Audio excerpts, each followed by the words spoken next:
All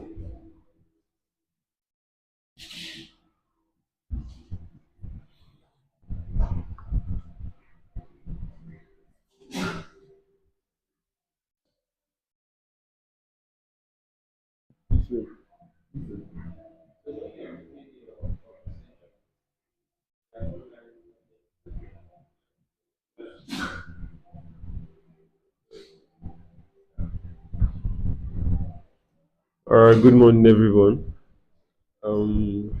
I want to welcome us all to the final day for the Operation Cyber Shields. How are we all feeling? Or are we excited? Okay. Before we go on, I want us to share our experiences. I want us to talk about how it has been, how it has been so far. Because I mean, we've had 4 weeks of this, and for both the online and the offline audience, I want us to talk about how our experience has been so far. So I guess we'll have the opportunity. Everyone is going to tell us how all the tasks have been, how it has been all week round. I know some of us didn't join from the first week, but I mean, even if you joined last week, you joined 2 weeks ago, you still, I mean, you've experienced something. So I want us to share all our experiences. I think starting from Abdul Karim by my left. Um, Good morning. My name is Abdul Karim Awakar, and the operations, the cyber shield operations, have been educative, and I've learned a lot from it. So it was it was amazing, like going through tags by tags every time. Every time as tags comes in, we engaged in them and we learn one or two things. You know, that's very nice. So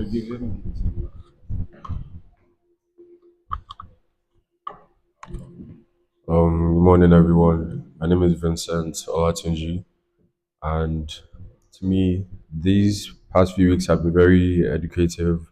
For someone that's just starting his cybersecurity career, I've learned a lot from my peers, things like coding languages, forms of encryption, and things like that. So I really enjoyed it.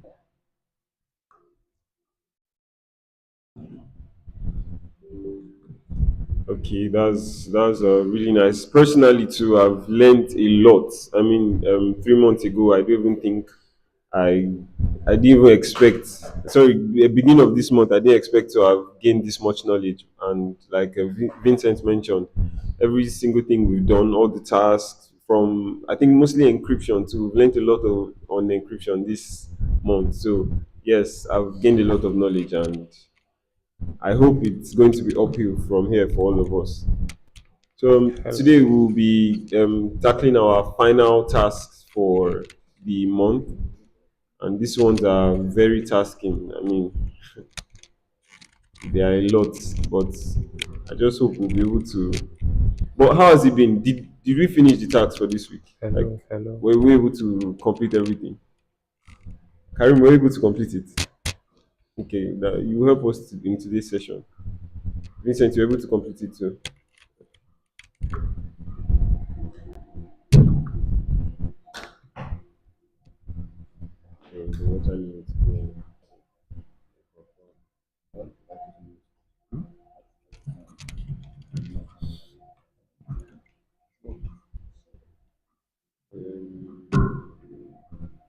Yeah. I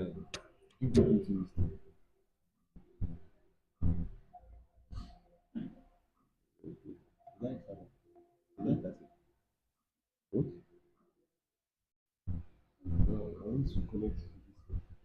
What to share your screen?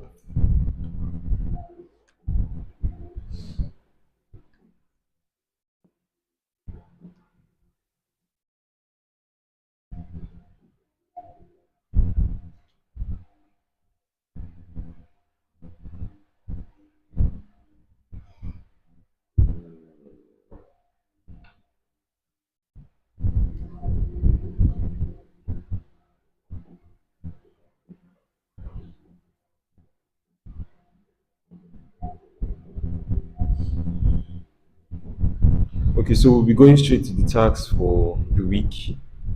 Um, is everybody on Hack 365? So we can all follow up.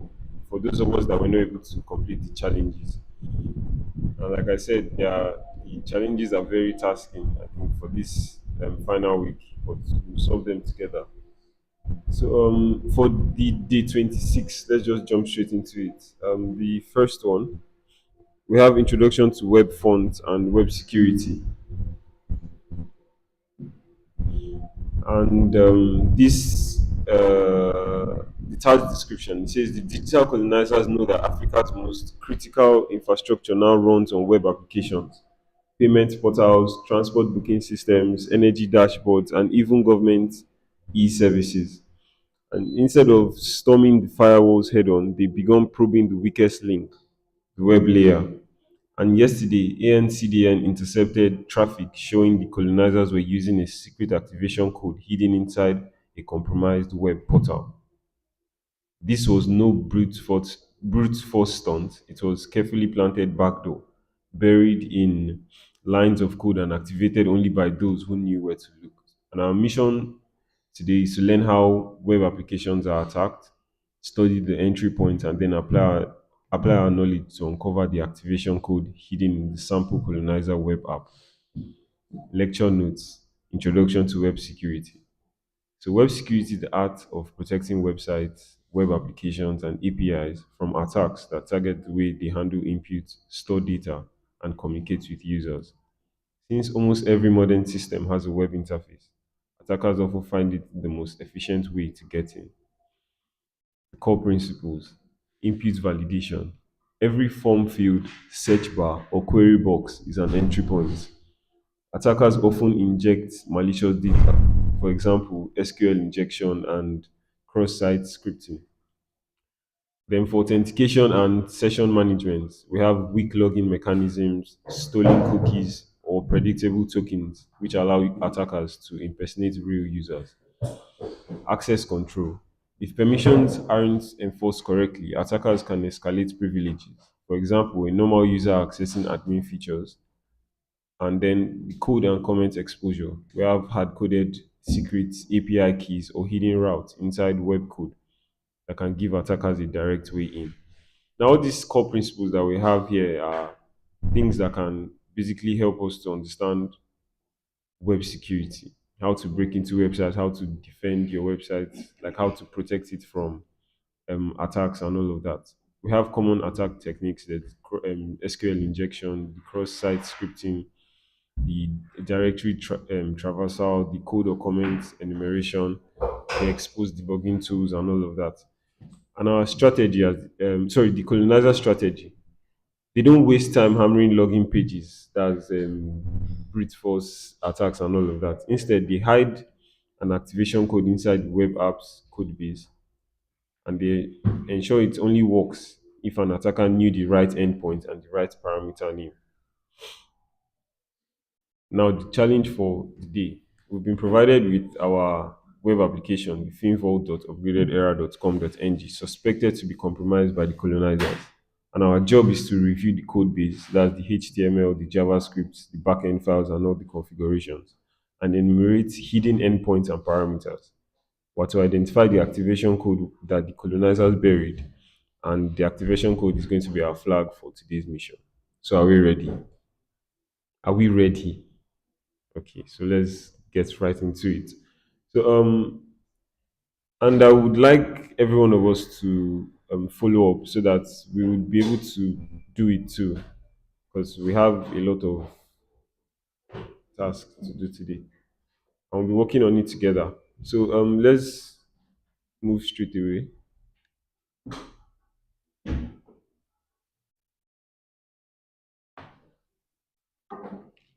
Okay, so this is the website that we are supposed to get the activation code from. It's finvault.upgradedera.com.ng. And from everything we saw here in our introduction to web security, it said we should review the code base, that's the HTML, the JavaScript, all the backend files and configurations. And this is the login page for the website, we're supposed to figure out what the activation code is. They said the activation code is our um, flag.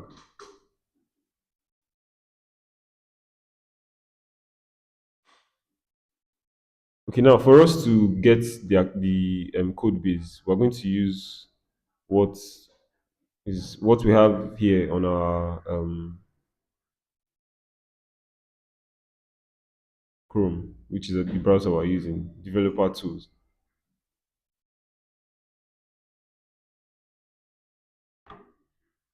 Now they said we should go through the code base, which is your HTML, your JavaScript, CSS, to find anything that can give us a clue on how to find the activation code. Here in our JavaScript, we have comments. These comments, they are written by the developer to give you, like I said, clues on how to maybe solve your task, or maybe he had some errors when he was writing the code. Just anything that can give you an idea on how he wrote that code, or what he encountered while writing the code. You as a fellow developer, because it's not everybody that will come to the page source of a website to check for the code. So his way of communicating with you, his fellow developer.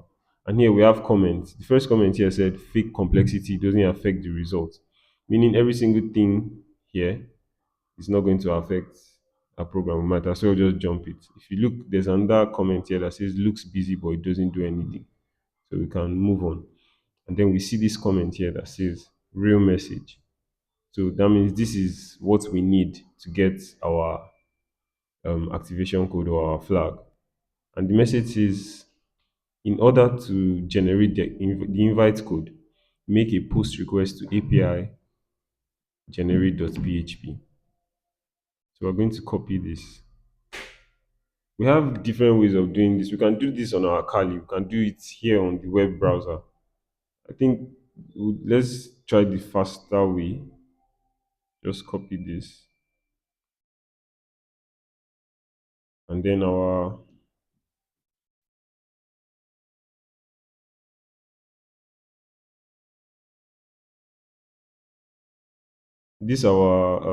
sorry, are we following? This is our link to the website, which is finvolve.upgradedera.com. We would need that.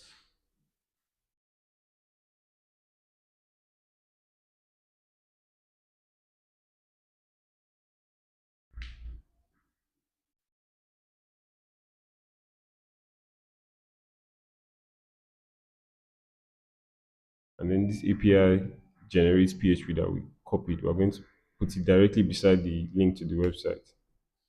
And we have this. Now, if you look at this, it's even telling you there that it's in base 64 encoded format. So we're going to copy it. This is most likely going to be our flag, but we don't know yet.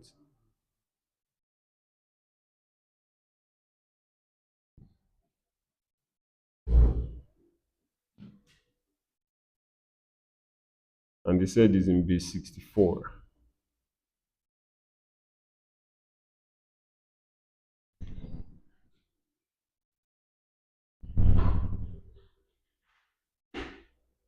Can we see this? Can we see it clearly? So it says hacking is fun. So we're going to copy this. And like I said, this is most likely going to be our activation code or the flag. And we paste it here.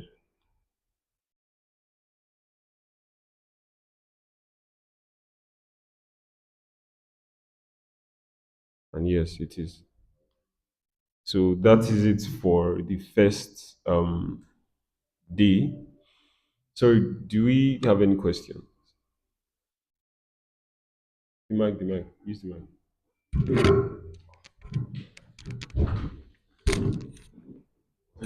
How do you know that you're meant to add generate PHP at the end? To the link of the Yes, website, is it? because you're generating it from the website, not from any other. You can't just paste it there on the browser. But I said there are still other ways of doing it. You can do it on your Kali. You can use the curl command, curl. Yeah. Yes, to all we get. you can use it to generate the activation code. Yes. So does anyone have any other question?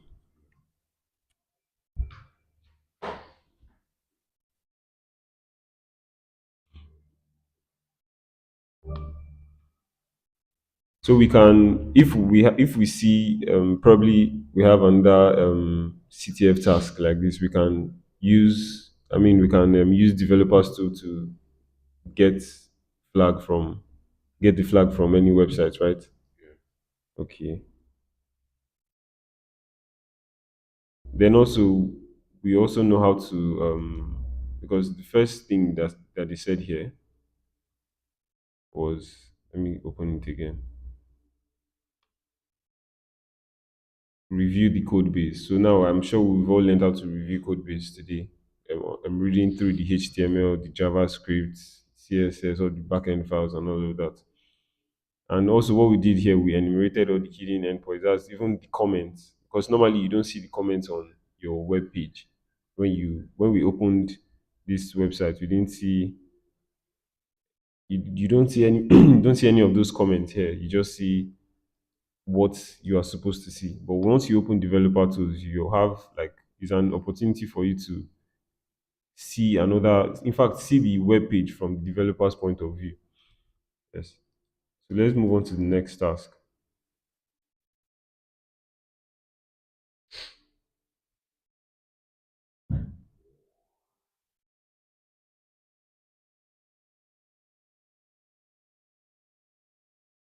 Okay, so this one we'll be doing it together because this is something that we did last week and we had so much fun while doing it, right?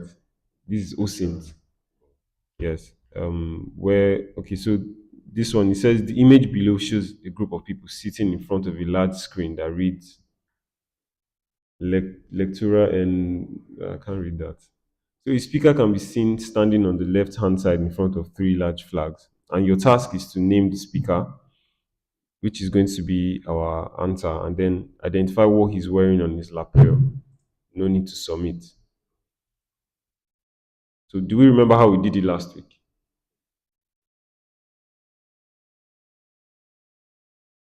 Where we had to copy the image and use different OSINT tools. So I want us to do it on our own. Like, so what we'll do now is when you figured out what you think the answer is going to be, we'll try it and see if it's correct.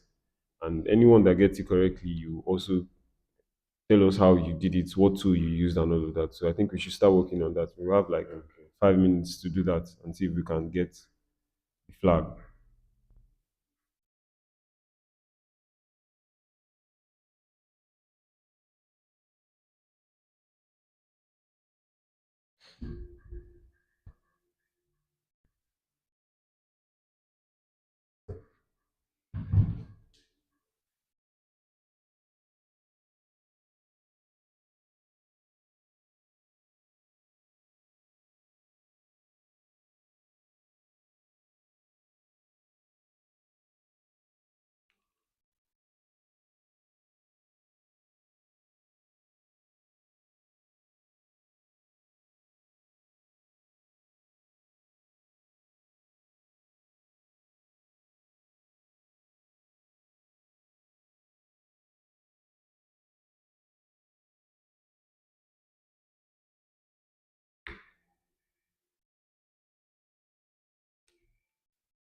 Okay, so as you're working on it, I want us to still try and pay attention to what's going on up here.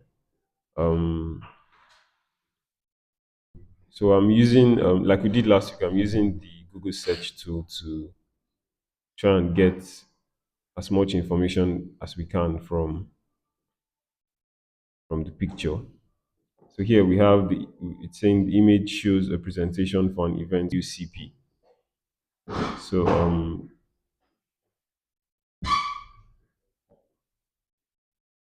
So what else can we get from it? Okay, we can see there's a task on here that is telling us, okay, it's telling us who the speaker is.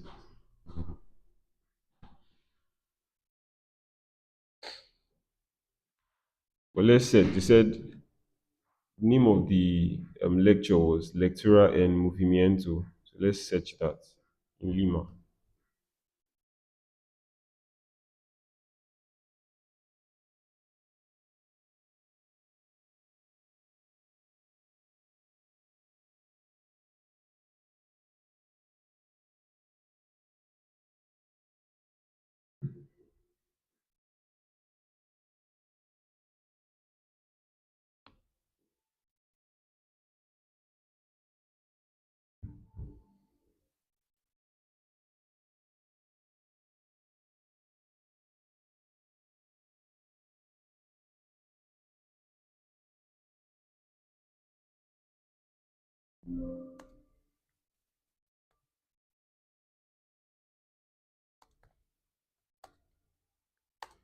Sorry, before we continue, has anyone made headway? Ephraim, Ephraim, are you here? Are you here?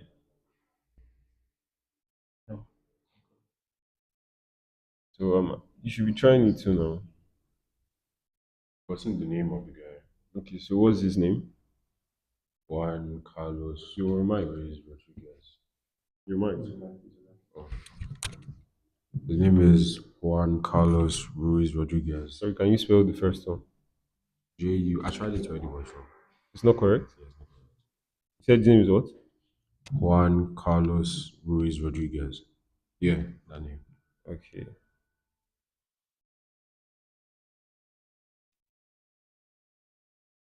Okay. Let's try it now without the Rodriguez.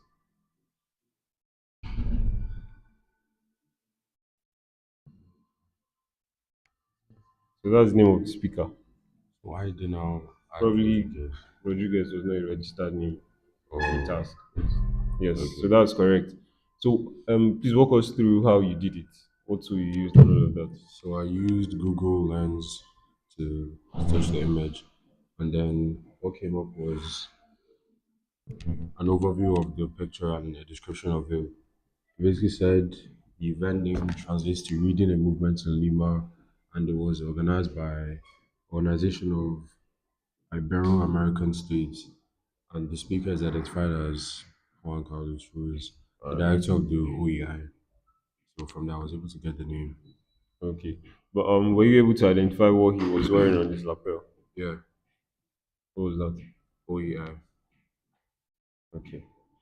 Okay, so that is that. It's, as you can see, it's very similar to the one we did last week, but this is even, it's not as hard as that one, because that one we had to mention the fact that it was a door. Oh yes, that's the same task.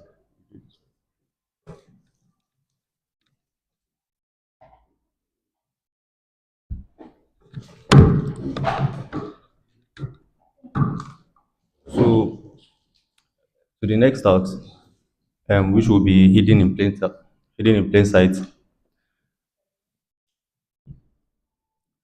It's a quiet morning in the SOC Security Operations Center and Threat Monitoring Lab at Leeds. It was until an analyst noticed an oddly perfect sequence of user activity in the daily security information and event management. So are you following? Are you following? Yeah, yeah. 8 different user accounts from the various departments logged into different systems within 10 minutes. That means all these users from different departments logged into the system at at a oddly perfect sequence. Here we can see all the login stamp. Now from here we can see that David logged in 9:10 from the next to the next user 9:11 and the next 9:12 the next. So all of them logged in a oddly perfect sequence. No failed attempts, no privilege escalation, no alert except for one subtle network scan that didn't lead nowhere. Now, in our security operations center console, we can see the dashboard that from all the users from here and the security severity. That means everything is showing like no failed attempt, unless this one, this medium that is showing scan detected. At first glance, it looks like a normal maintenance window, but there's something strange about this data, almost as if they are trying to say something. The SOC manager suspects that one of the analysts has hidden a secret awareness flag inside the routine logs as part of the training drills.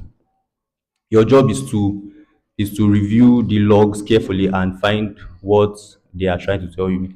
Now, as a security operation center or system information and event manager management team, what you are trying to see is an like unusual pattern, unusual activity. So now, from our dashboard here, what can we observe from what, like, can someone tell us like our hidden flag? Something is hidden in the. Okay, I should resume in. Which part? Which part do you want to? Just the whole thing. Is it I just zoom in on that table. on the table? Okay. Yes, fine like this. All right. All the timestamp shows that all the users logged in within 10 minutes. That means under 10 minutes.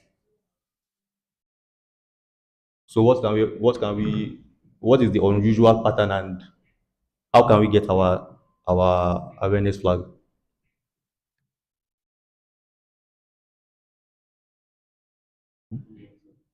You want to answer? You are going to tell us how you got the answer. Sure, but I think what we should do is check because they said um, when we look at this severity, it's telling us there was a scan detected. So we would like to see the analysis of the scan. Maybe from there we can get our flag or have a lead on how to get our flag.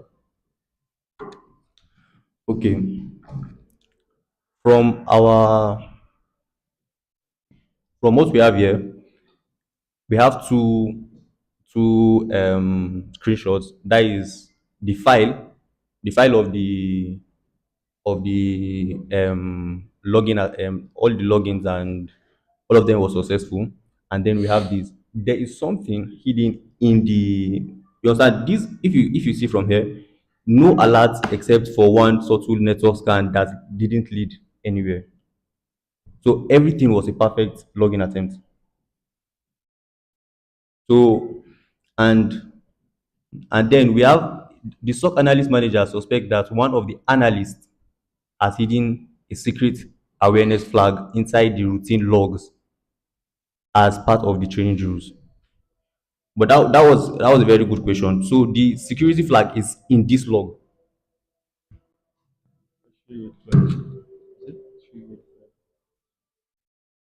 So it's in the analyst note, yeah, where it said observed a short chain of events across multiple systems between 9:10 and 9:20, which, like you said, is exactly 10 minutes.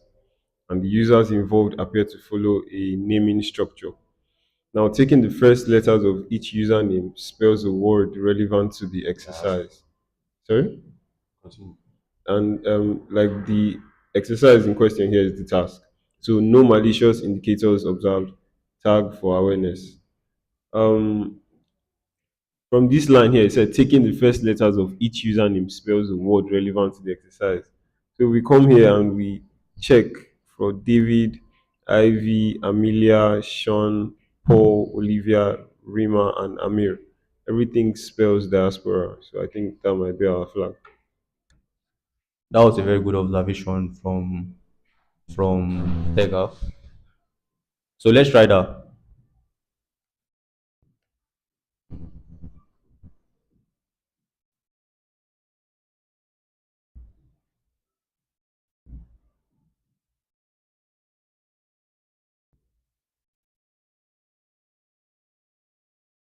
And that is correct. Okay, thank you very much, Abdul Karim. Now to our next task for the week. I think this is where it starts getting real. We have the 29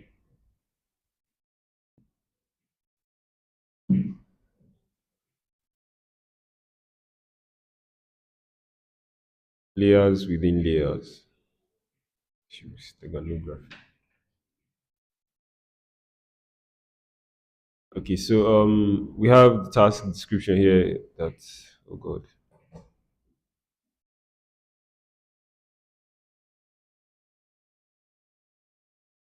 So it says layered steganography chains multiple formats or encoding so that the payload sits inside the carrier, which itself becomes a carrier for another payload. So it's like the task said, layers within layers.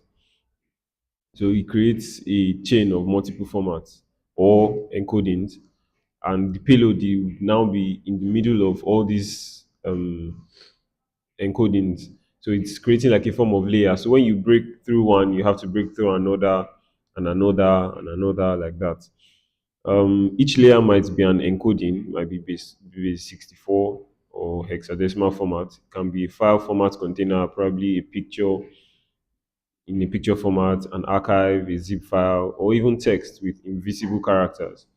And the goal is to make detection harder and to blend the payload across familiar, harmless looking file types. Common layering patterns include base 64 to PNG, that's from base 64 to a picture format, where a base 64 string decodes to raw PNG bytes. The PNG file appears as a normal image but internally contains hidden data such as a zip archive appended at the end, LSB encoded content, or special chunks. Another layering pattern could be PNG to zip, which is picture to zip file format, a PNG polyglot or appended archive, and a valid PNG file has a zip archive appended to it. The image still displays correctly but looks like unzip or binwalk can extract the appended um, archive. The third layering format can be text to base 64 to PNG. Now, this is where a secret message is base 64 encoded and injected into PNG metadata or LSBs. Decoding that data recovers the original text. And then the fourth layering format is the data URI embedding. Now, the format data, which will be in that format, the image slash PNG, and the base 64 can be embedded inside HTMLs or emails. And the content decodes to a PNG image that itself hides a payload. Now, the fifth format we have here is the multi-frame video or audio containers, and the payload is split across frames or channels, making detection with casual inspection more difficult. Step-by-step example extraction workflow, and I think it's breaking down everything there. It's telling you identify the blob starts with a suspicious text file that contains a long base 64 looking string. Use the file command to identify the type of content, look for patterns like data, image, or PNG, decode base 64 to byte. So everything that we have here is what we are going to use to solve the task, this challenge. If we skip to the third line of the write-up, it says for the day's challenge, you'll be given a file to break into. Your objective is to peel each layer, extract the embedded artifacts, and find the hidden flag inside. Use the tools and workflow above to identify encodings and containers, decode or carve each layer, and submit the final flag as proof of successful extraction. I've been given the file there. Wow. So this is a task for days. So are we ready? I'm not feeling the spirit. Are we ready? Ephraim, are you here? Are you ready? Can you come around here for us? So what we have here is your typical steganography task where we have a payload which in this case is our flag, and it is hidden inside layers and layers and layers and layers of encryption. And what we have to do is, like they said here, we're going to start peeling them. We don't know, we've not opened this our file yet, but it could be in base64 format, and then you have to convert it to a PNG file. From there to maybe you find out it's in a zip folder, you have to unzip and all of that. But the main objective is to get our final flag as proof of successful extraction. So let's open the file. Oh boy.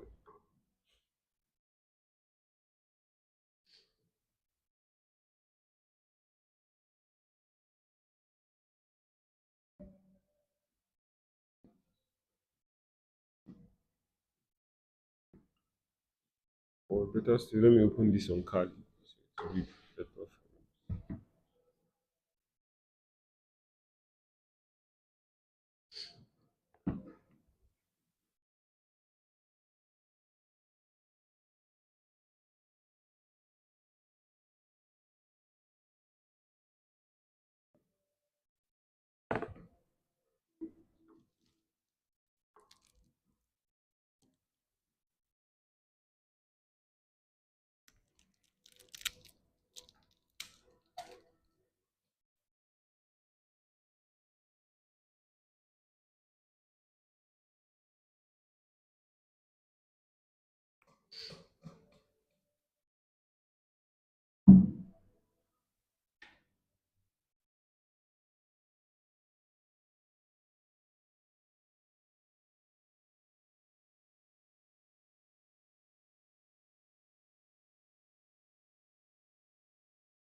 Okay, before we move on, does anybody have any idea on how we're going to solve this task today?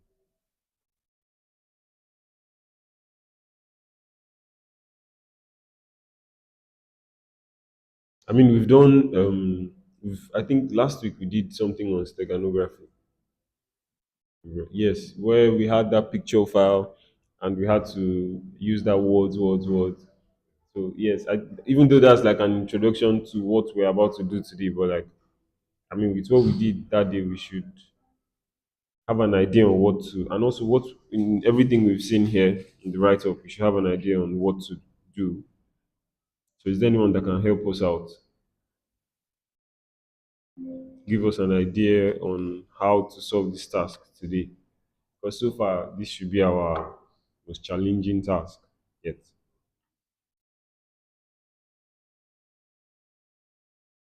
Nobody help us out. Hmm? But I mean, we have it here on the screen. If you want, I can just, you can read it through now.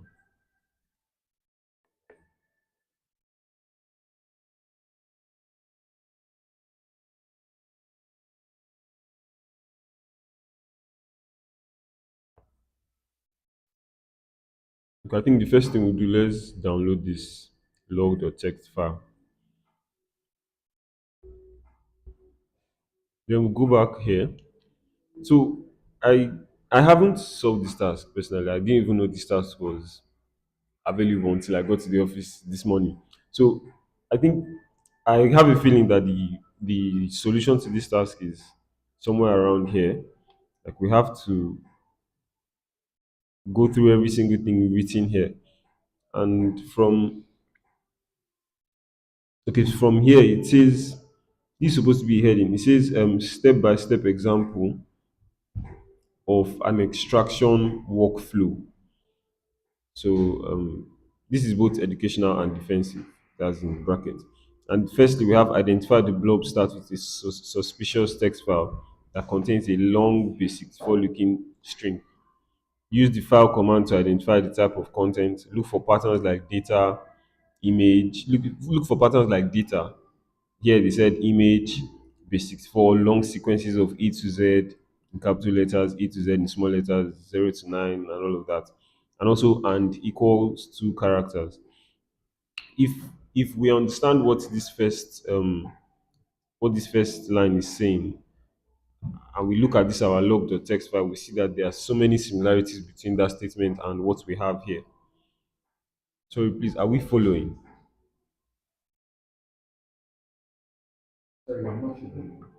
Bro, that's your business.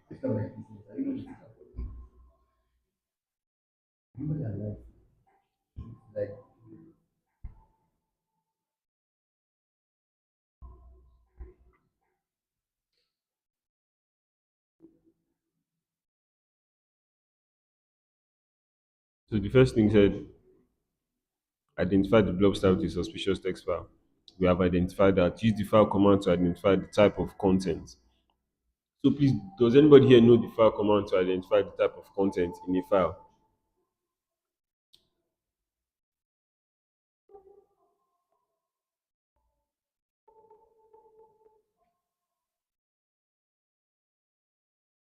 Does anybody know the file command to identify the type of content in a file?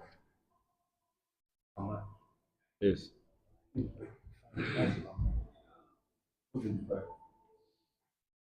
Content. Sorry?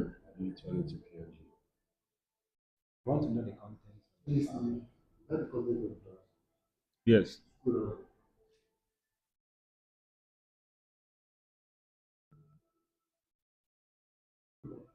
I'm down.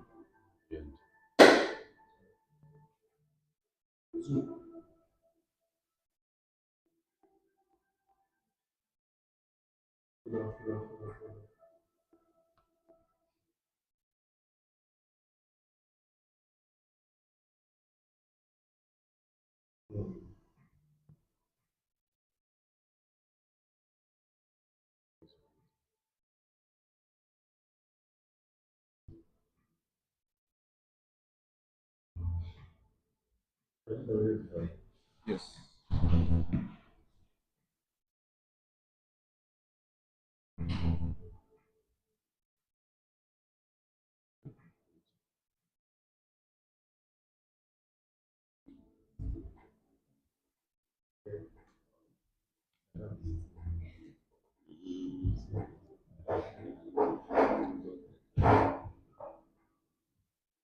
Okay, yes, we have it here.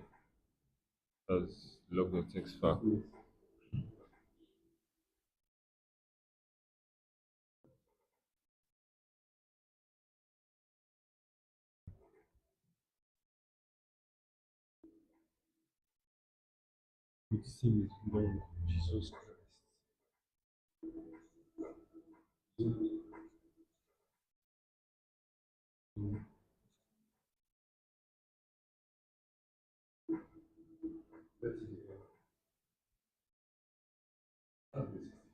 Yes.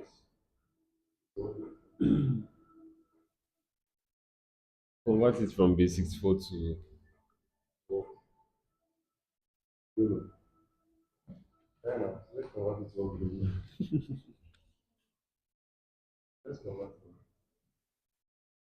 what's this?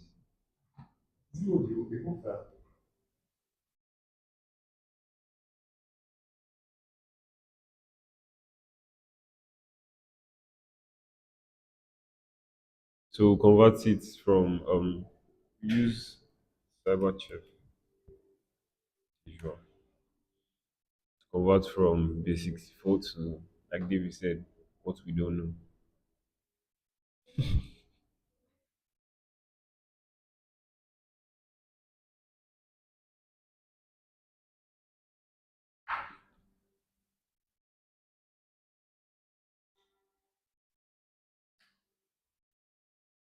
Um,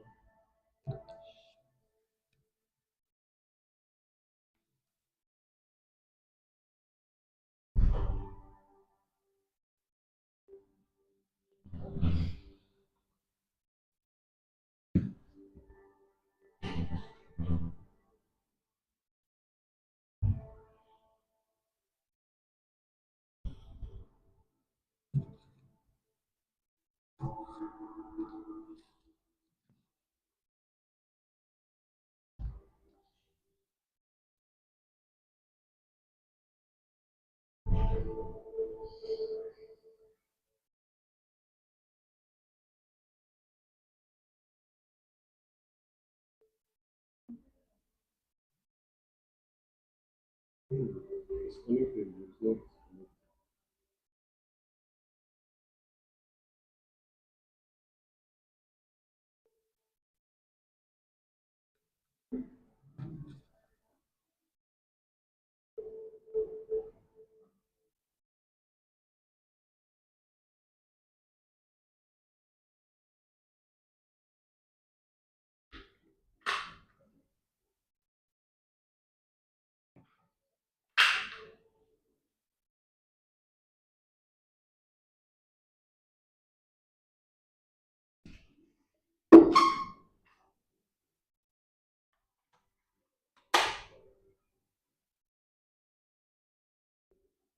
So we'll paste our content of the file here, and we have confirmed that it's in base64 format because of this character here. Then convert from base64.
When we convert it from base 64, this is what we get. Okay, it says PNG, meaning is this is in PNG format. Okay, and from what we had in the task here, it said from okay common layering patterns. The first one we have here is base 64 to PNG, and yes, we have it in PNG here.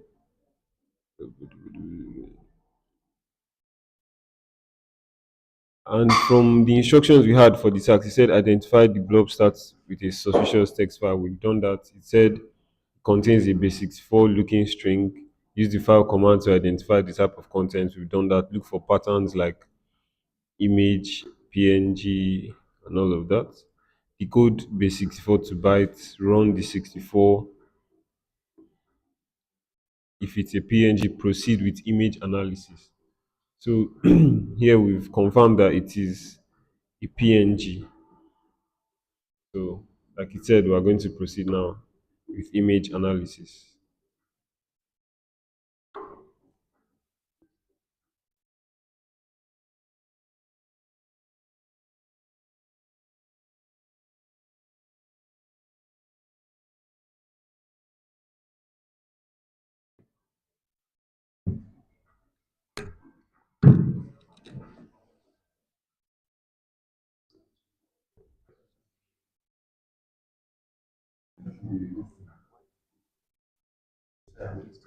What?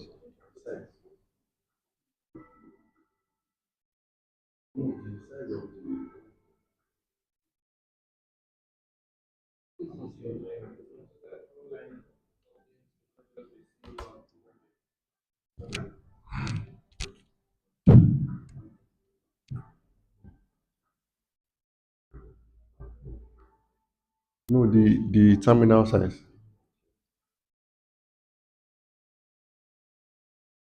Edit.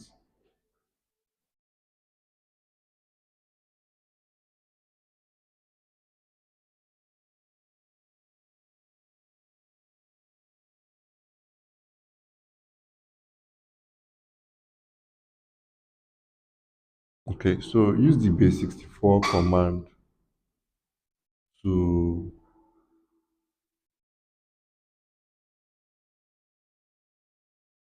what are you doing? Mhm. Right, use the base 64 command to see if you can convert that file to an image. No. Just type in base 64 base hyphen D. What's the name of the file? Is that where the file is? No. You have to go to the directory where the file is.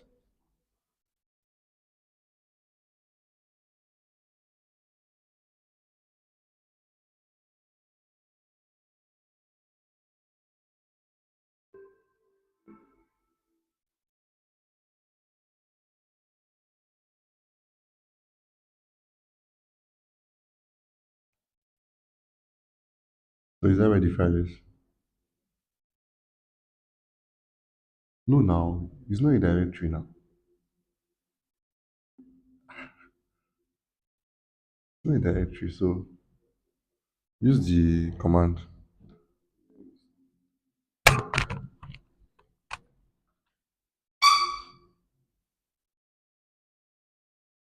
I honestly cannot see your screen. Zoom out or zoom in more rather. Okay, that's better.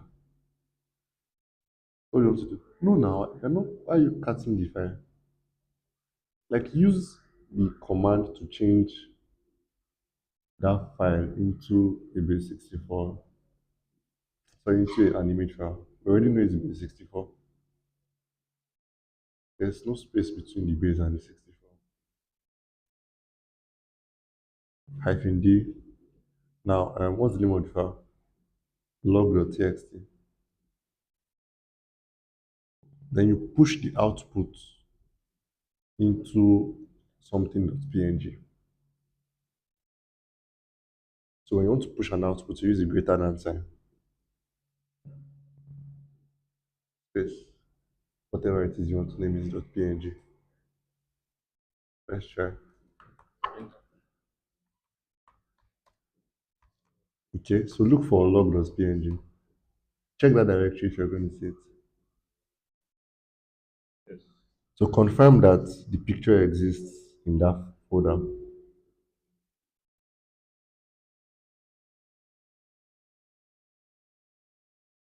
Okay, now it means there's something behind that picture.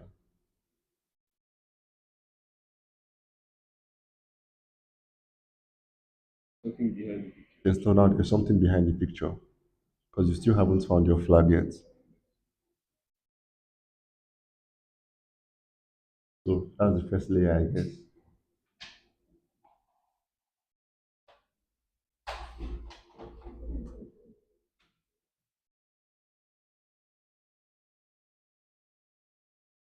Do you see anything there?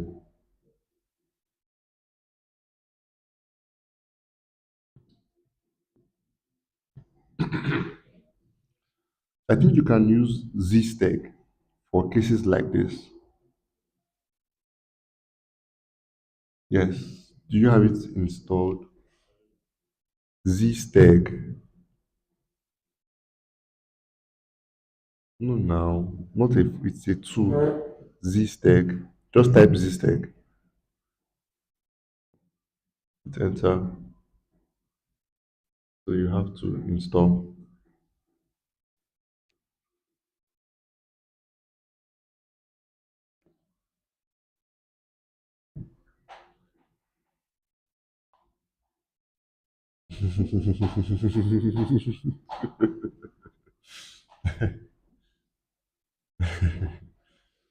Yeah, now open AI.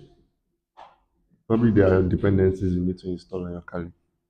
I think ZSteg uses the Ruby. No, now on Kali. Why did you leave Kali?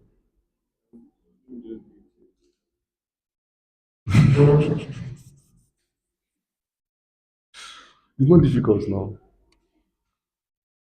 So it would have been better if you did it on Kali so you can just copy the command.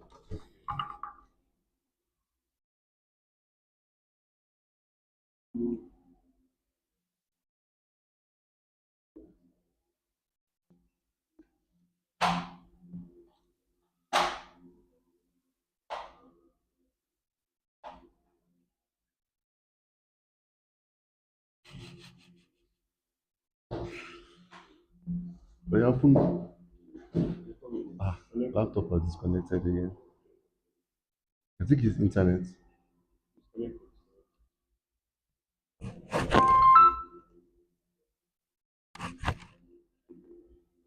Oh, you should do it. Let me wait. I know. You should do it together. Like copy the command. You want to install ZSteg. Yeah. And just copy that and paste.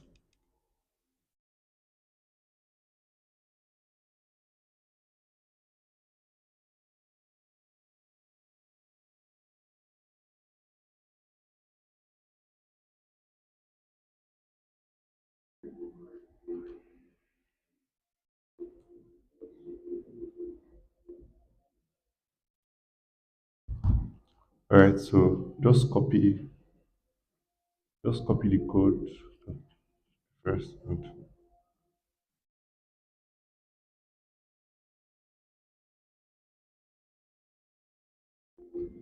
okay.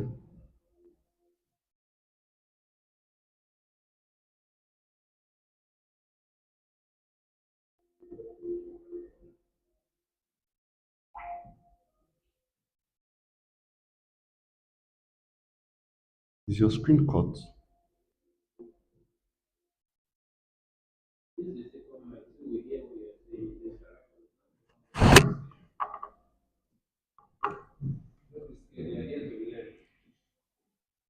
Let me do this other thing.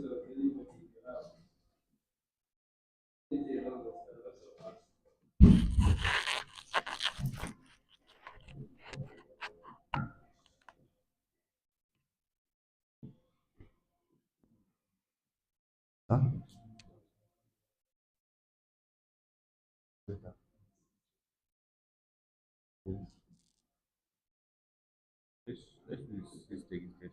Hold on, still. Use what? That's what we are trying to install. Yes. Has it installed? Yes. Um,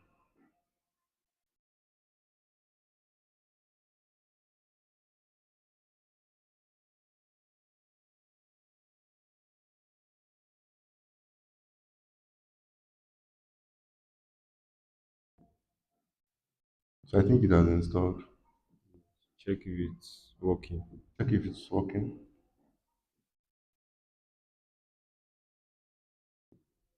It's now blue, so it will work. So now let's go back to the former command you're supposed to use. So use this tag, then the picture.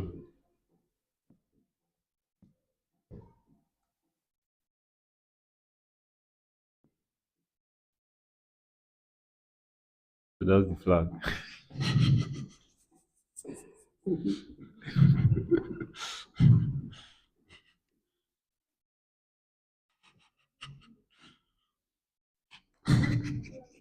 So this is our flag.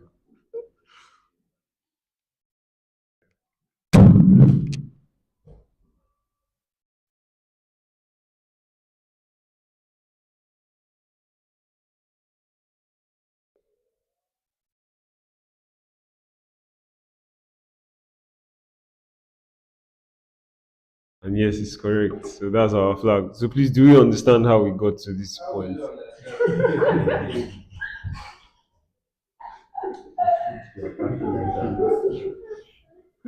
Okay, so let me walk us through every single thing we did. First of all, this is our the file that we opened. This is it here, log.txt, and then we had to download the file. So when you download it, it's here on. So I did everything here on my Kali. So you open it, you open your downloads folder, and this is it here, log.txt. Then you go to your terminal. Do it all over again.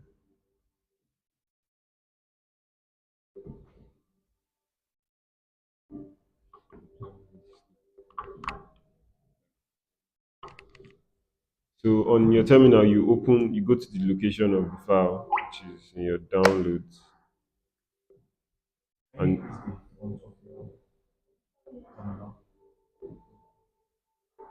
the okay, bro, you can't.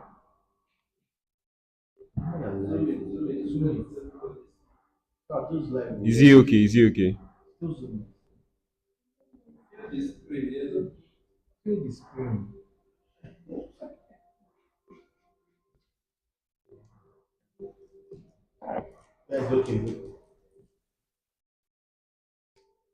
Okay.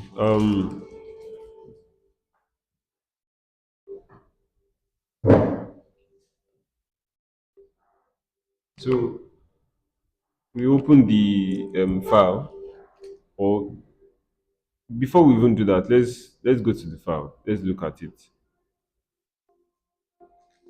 You can see it's looking like gibberish, like we don't understand what's going on here. But if you go to the base of the file, you see an equal to sign, and all through we've learned that when you see this in this kind of format, you don't know what format it is, right? And you see an equal to here, it means it's most likely in a base 64 format. So we'll copy this and we take it to our cyber chef to see.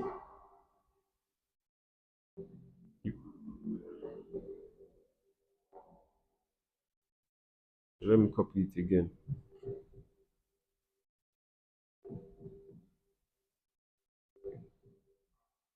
and we'll paste it here.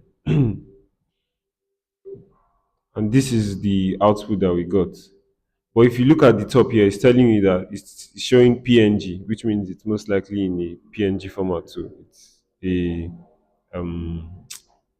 picture file.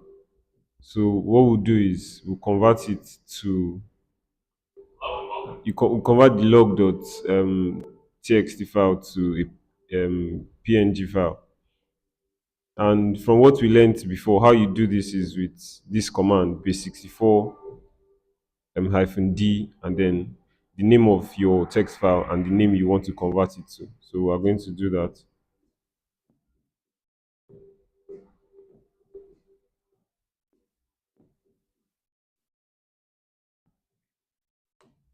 Sorry, before I do that, let me just delete the one I did before so it's not going to clash.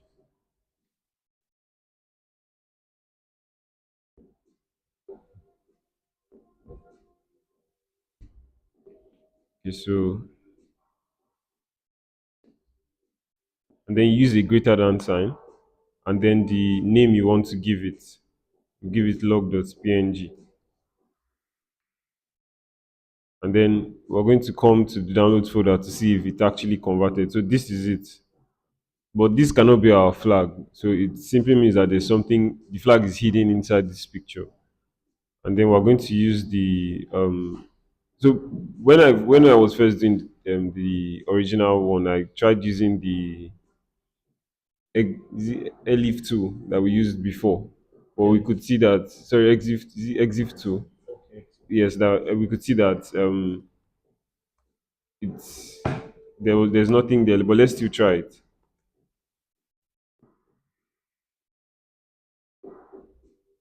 See that there's no flag here. It's not even giving us any extra information that we need. So that was when we were told that there's another tool that we can use called ZSteg.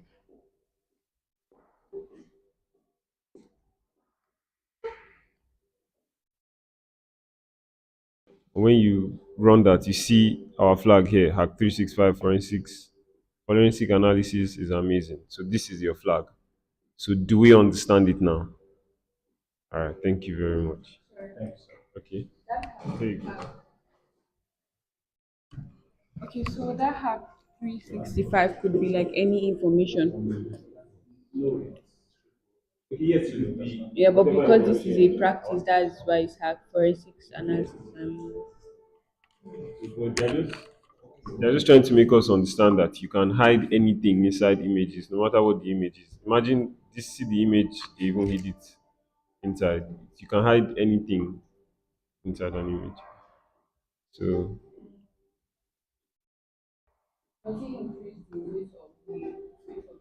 yes, you were here last week now. You remember the steganography task we did? You told us that there was a picture file that was the forensic analysis team were looking at. And then it looked like a normal vacation picture with sunset and everything. But what made them get suspicious was the size of the picture. Imagine just a picture file having over 1,000, you understand?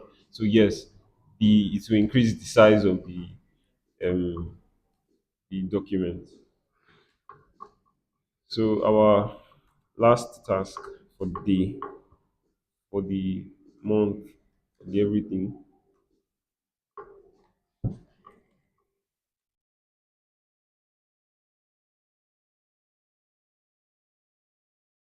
web discovery, the art of enumeration. This is our final mission. What? As I was saying, this is our final mission. So the description, it says the colonizer's web presence is a fractal of forgotten pages, shadow subdomains, and stale admin panels. They rely on obscurity and sprawling infrastructure to hide a single legacy endpoint that serves as the seed of their operation. Your unit, Cyber Shields, must enumerate, map, and probe their web domain space until you locate the hidden endpoint and retrieve the flag they planted there. Rules of engagement. This is a training exercise. Only attack targets you own or are explicitly allowed. All offensive techniques below are for controlled lab use or with explicit permission. Objectives, our final mission. Discover live hosts and subdomains related to the target domain. Find hidden directories, files, and parameters on on the discovered web host. Identify technologies, server banners, and potential weak points, and retrieve the hidden flag from the web application. It's just one flag. and the URL is there. So this is the website where that we got our activation code from. So we're going to open it again.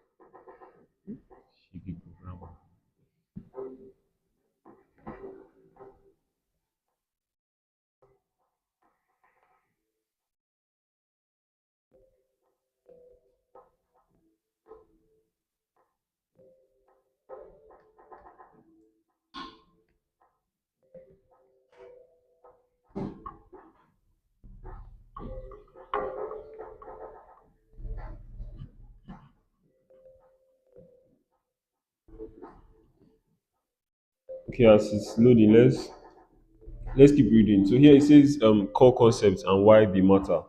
We have subdomain enumeration. These shadowed subdomains often host admin tools, dev stages, or forgotten services. Attackers and defenders both harvest these names to expand the attack surface. Directory and file discovery. You have backup files, old endpoints, and misconfigured directories. And they are frequent entry points for escalation or information leaks. Just like the first task we did for this week, where we went through the JavaScript file and we saw comments that helped us to get the activation code.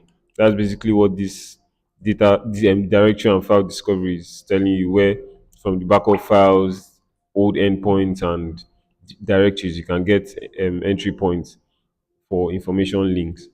Then we have parameter enumeration, where you use hidden get or post parameters that can expose APIs, debug endpoints, or injection points. Let's check. Uh,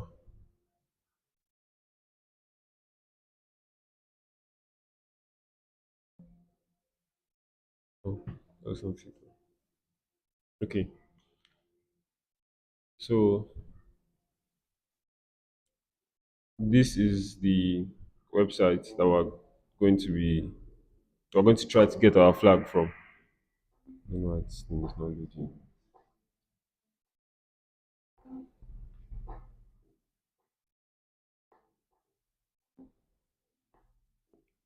Good. So we've gotten our activation code already. Do you remember what it was?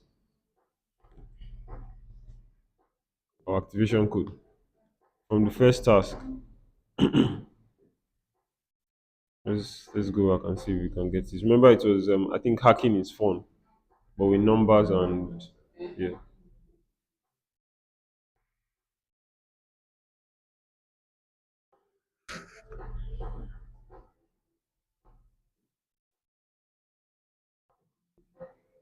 I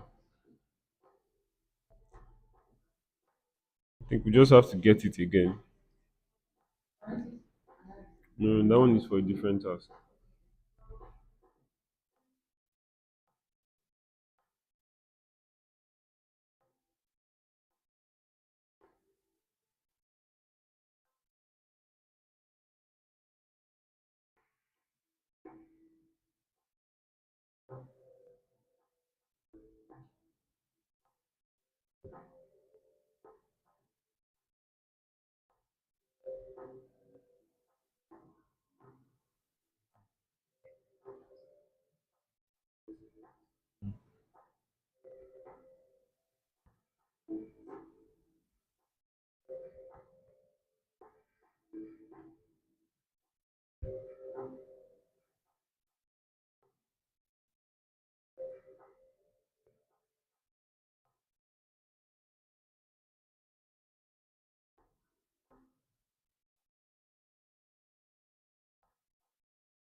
So this is just basically a walkthrough of what we did for the first task. We're trying to get the activation code all over again.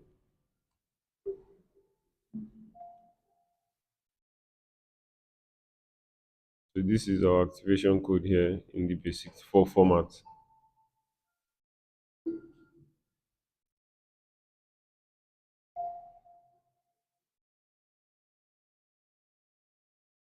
Let's convert it from base64. We have hacking is fun. Yes, this is it. So this is our activation code. But if you come back here, you can see that you still need your secret key. We still need our secret key. And we don't know what the secret key is. If you put just the activation code, let me just paste it there. Put just the activation code, paste it here, and you try to sign in. It's going to tell you, let me remove this. Invalid username or password. Please try again.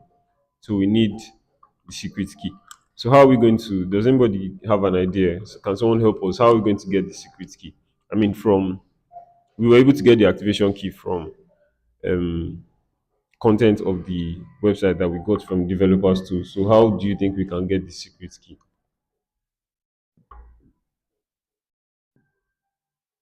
No idea. So let's view the page source and see if we can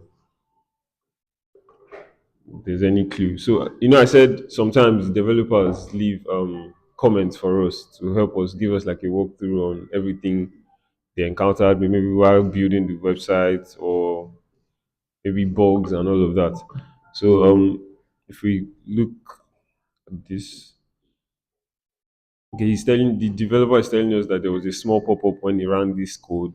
There's a pop-up notification. Then if you see here, there's this comment that says, let's have him here. Have him here. What's this? You can see that this must be an encoded, this is an information. We don't know what it is, but it has been encrypted, it has been encoded. Don't know what format. There's no equal to, so it's probably not base64, but let's try and convert it.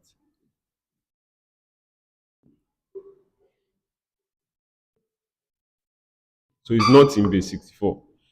Does anybody have any idea on like what kind of format this was encoded in?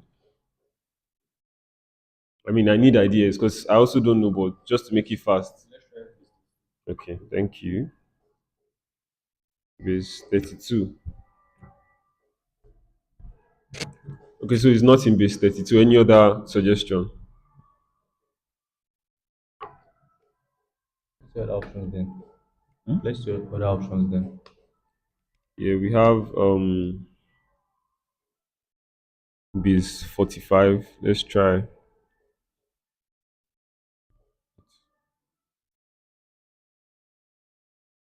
It's not base 45. Base 58. Not base 58. We have base 62. It's not in base 62. We've tried 64. We try 85. It's not in base 85.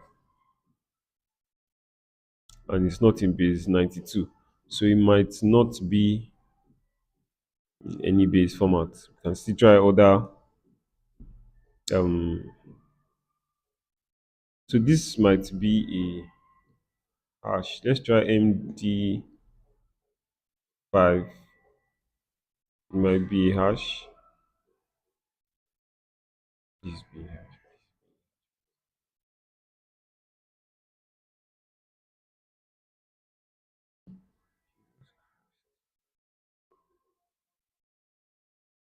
Okay, so it's not. Let's try MD2.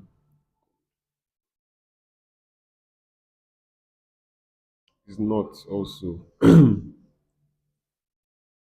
MD4 is not, and MD6.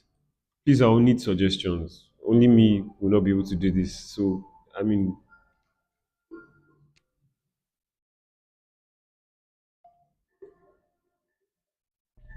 What if it's a hash?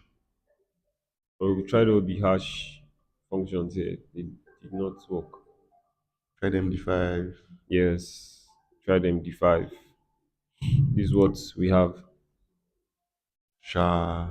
We tried the SHA. Shawan. Might be Shawan, yes.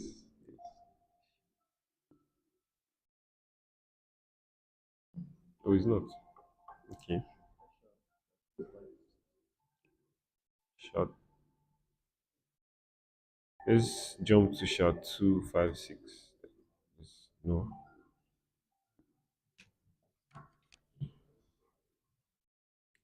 Try shot 3 is not. Um, shot 0. You should increase it. Then you should increase your screen. I don't think I can be able to do that. Like from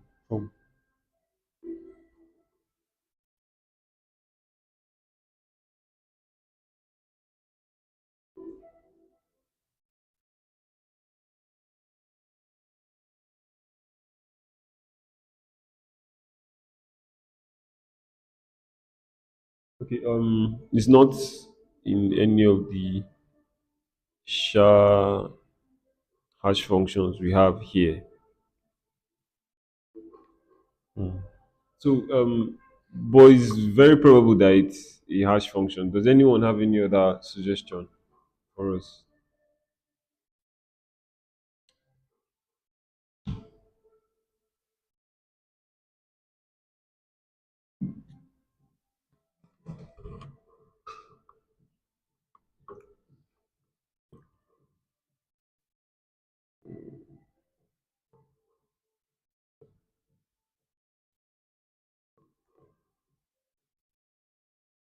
Series from. It's not in hex.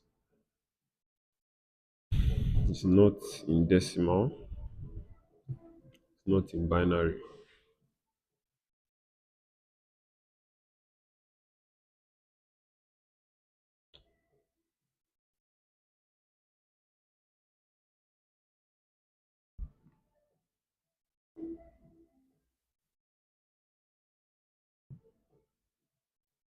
anyone is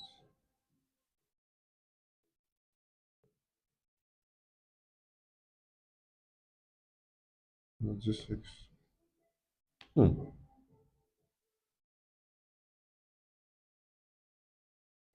Rack station.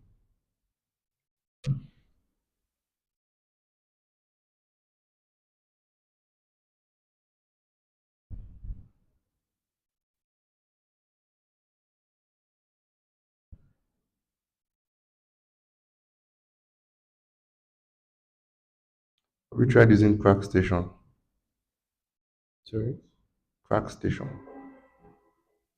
Is another encryption tool or hashing tool. Choose Yes. it a hash.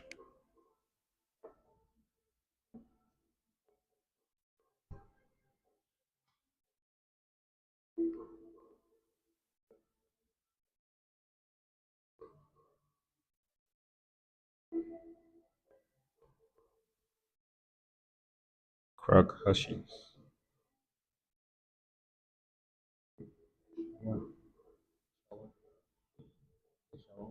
Is it SHA-1 type? What need to try here?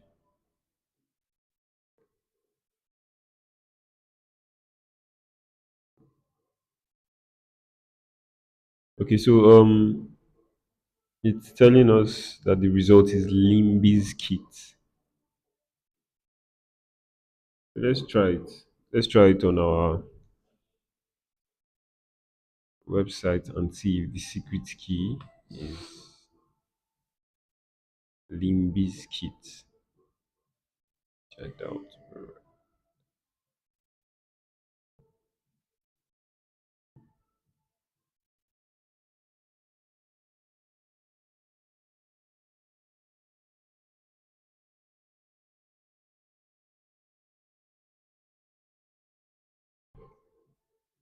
Have you tried the Limbis guitars? Yes, I'm doing that now.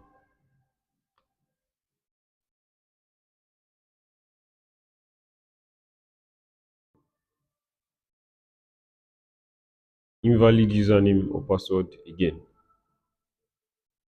Let me try it again.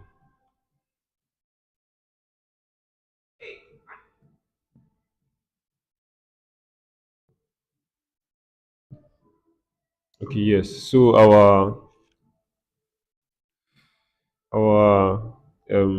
password is Limbiskit. Limbiskit. Then we have been able to gain access to the website. Now, that's just the first step. They said we should retrieve the hidden flag from the web application. It's a single final flag. Good. So this is the website. Now I want us to, I mean, I'm not the only one doing this. We're all working on it together. This is the website. We can all see it, right? It's visible. Um, from everything here, can you see the flag? What do you think is the flag?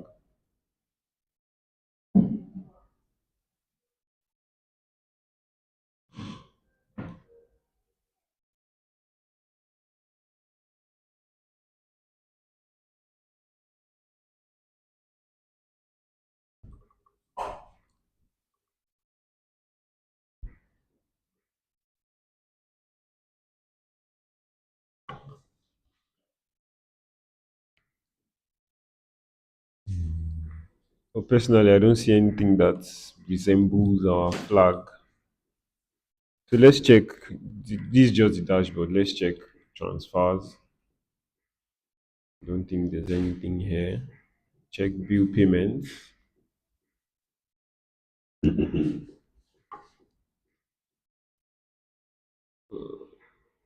Also, nothing here.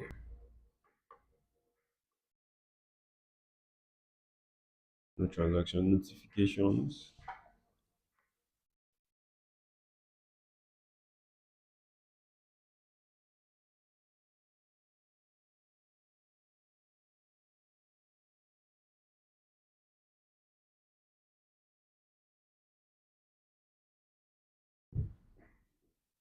Let's check our profile.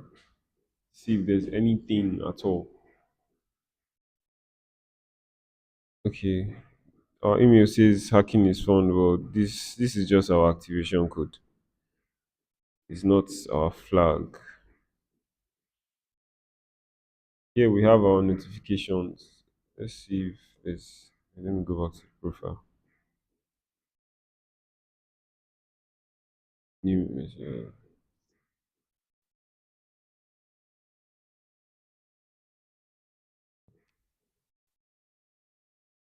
So there's. I'm not seeing anything that looks like our flag here. Can anybody see anything?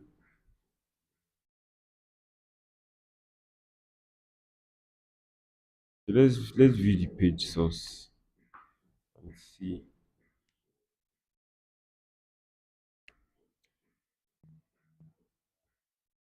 Um, so we have a lot of comments here, but none of them. Can we see the screen? Should I increase it? Should increase it? Okay, okay,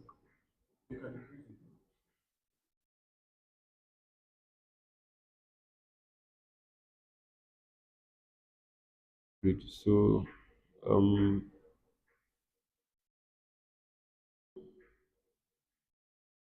comments, but none of them looks like our flag.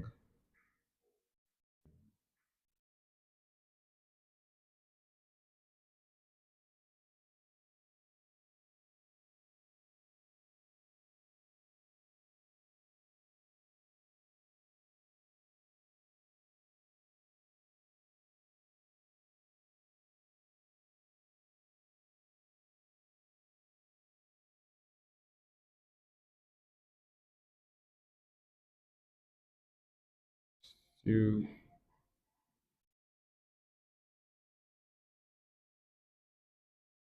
so there's nothing that looks like our flag here in the page source. So let's go back to our page. Have a look at it. The card holder. This, like, to be our flag. Our flag looks like normal green. Yes, but still, let's try it. Let's try and see.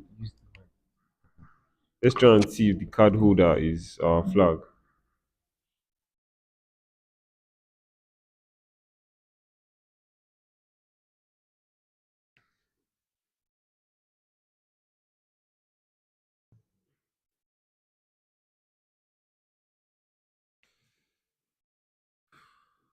Okay.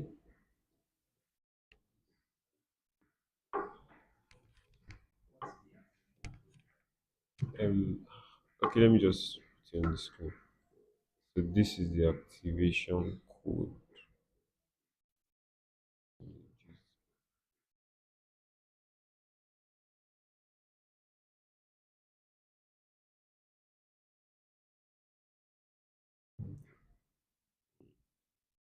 This is it.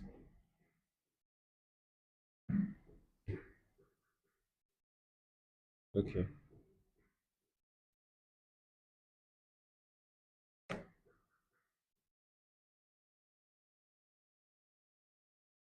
Yes.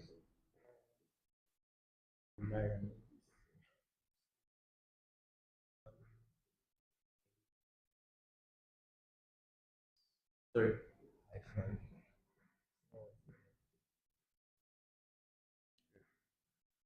Put it on your laptop. Okay. So this is the activation code.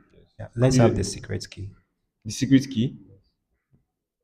Okay. The secret key is Limbis kit. This is it here. Should I? Spell it out.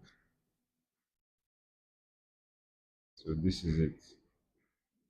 Limbis kit. So for those of us that are also not here, you can try, because this is the final task we have. What we have to do here is to just get um, the flag from the website.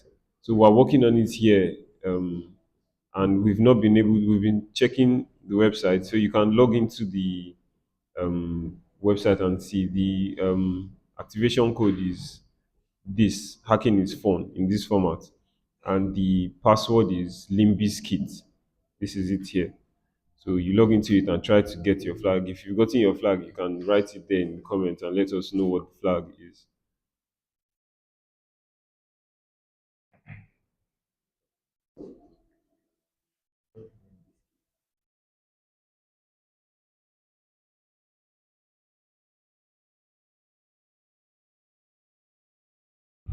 Have you seen it? Limbizkit. Izkit.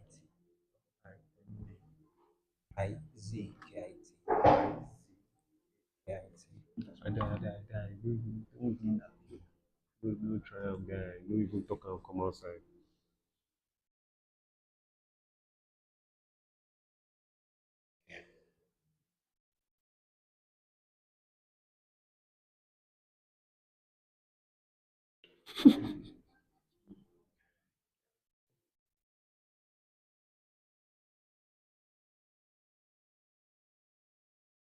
Just say, 'cause you don't tell game am.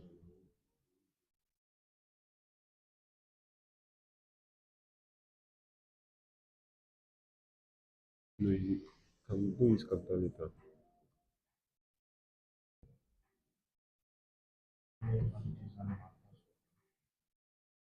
Okay, so let's go back to the website and keep looking for our flag. I'm inside.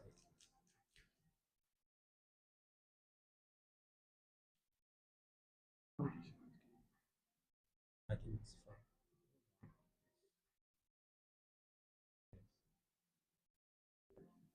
Limb. Before we continue, let's try password. Let's see if the password might be our flag. You've tried it.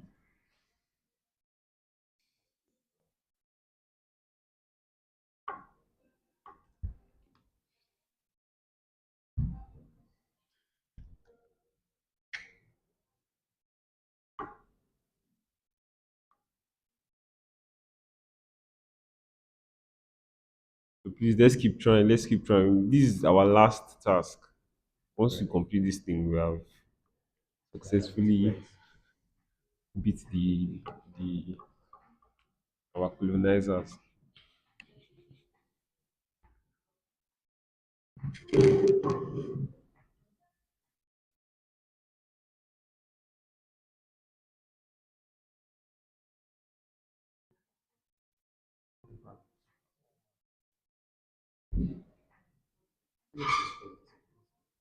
Yeah, this is really for you.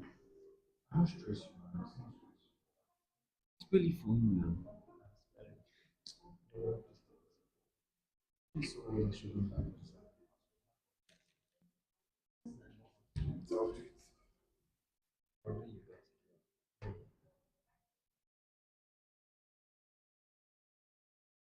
If we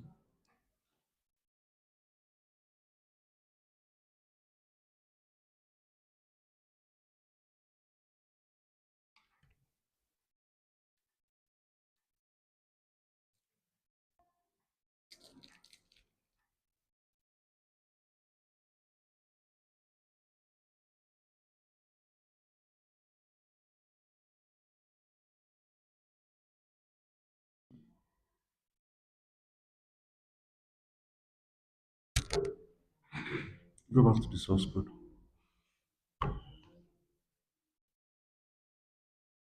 Scroll down.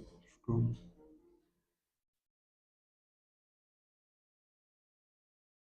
I can't really see. Wait, just hold on. What's that down there? view more about us on the license page. You said View more about us on the license page. there's a license page.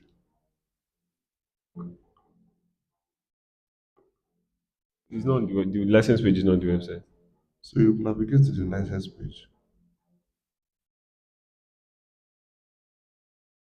Yes, you navigate to it on the web on the URL. Like remove the dashboard something. Oh man.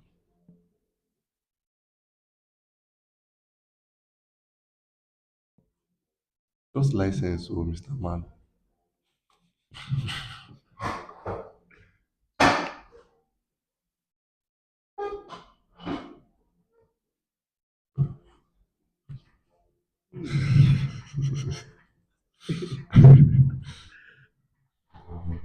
So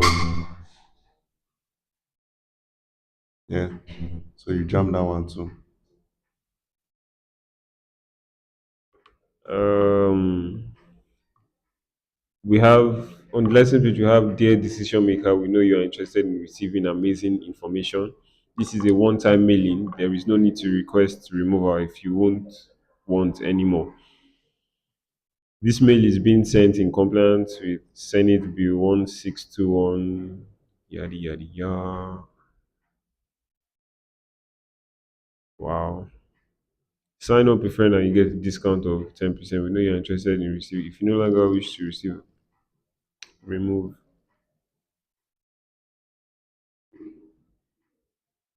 Sorry? Have you ever noticed how many people you know are on the internet? Plus, nearly every commercial on television has a .com in it. Well, now is your chance to capitalize on this. We will help you decrease perceived waiting time by 170% plus turn your business into an e-business. This the best thing about our system is that it is absolutely risk-free for you. But don't believe us. Mrs. Ames, who resides in Illinois, tried us and says I was skeptical, but it worked for me. We assure you that we operate within all applicable laws. Don't delay. Order today. Sign up a friend and you get a discount of 10%. God bless. Dear salaryman, we know you are interested in receiving red hot announcements. If you no longer wish to receive our publication, simply reply with the subject of remove and you will immediately be removed from our club. This mail is being sent in compliance with Senate Bill 2116, Title 5, Section 304. This is not a get rich scheme. Why work for someone else when you can become rich within 67 weeks? Have you ever noticed how many people will know you're on the internet and the baby boomers are more demanding than their parents? Well, now is your chance to capitalize on us. It would help you turn your business into an e-business. Please, or plus, turn your business into an e-business. You are guaranteed to succeed. Omo.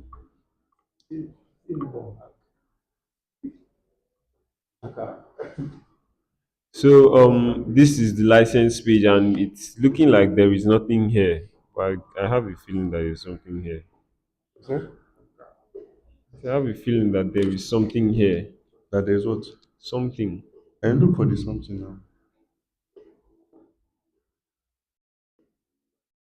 The decision. Let me go back to the question. Question said identify technology server and potential weak points, retrieve the hidden flag from the web application. Single final flag.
What are we doing? Well,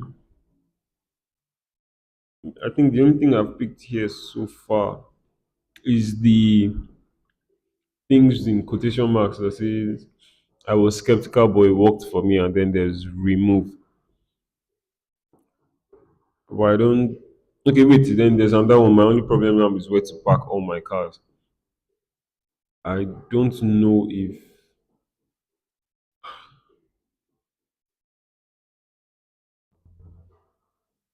guys. Please, what do you think?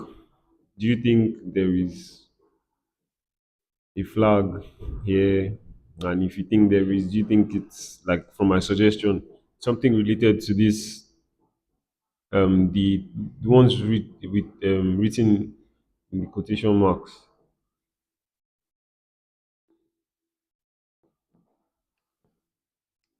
Any idea? Ephraim, any idea?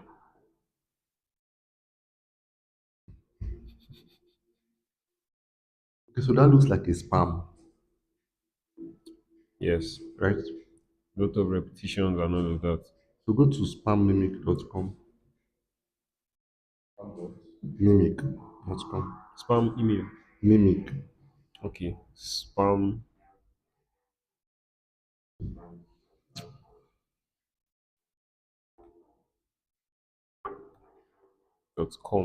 Then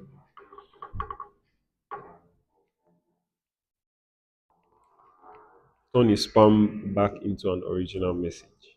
Hey, the code. Spammimic.com.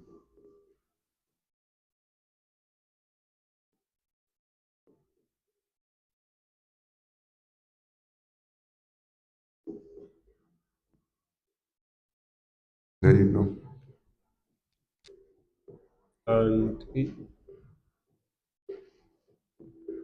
and this is our flag.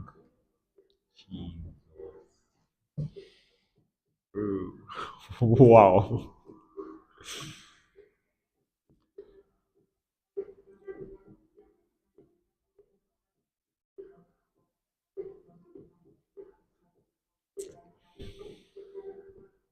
That's it for the 30.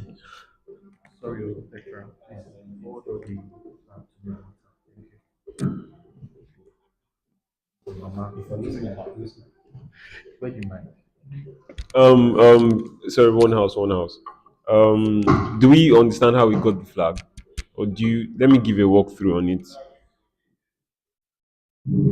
So first of all, we had to go to the link and if I'm sorry, do you have any question?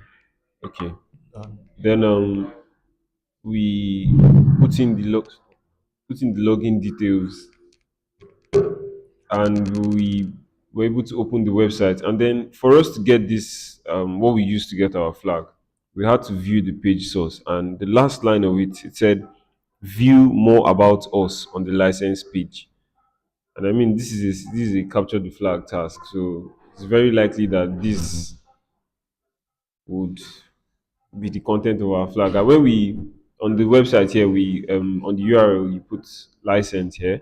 You add license to the original URL, and we have this information.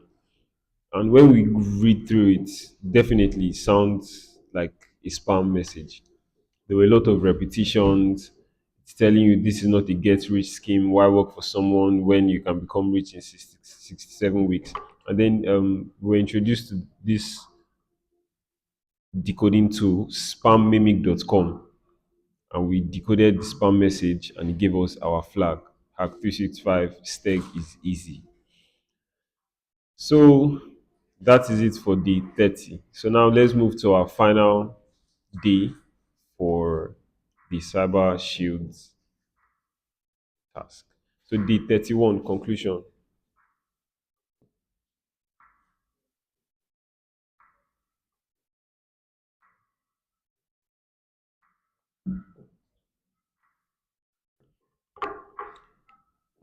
Final message, Operation Cyber Shield.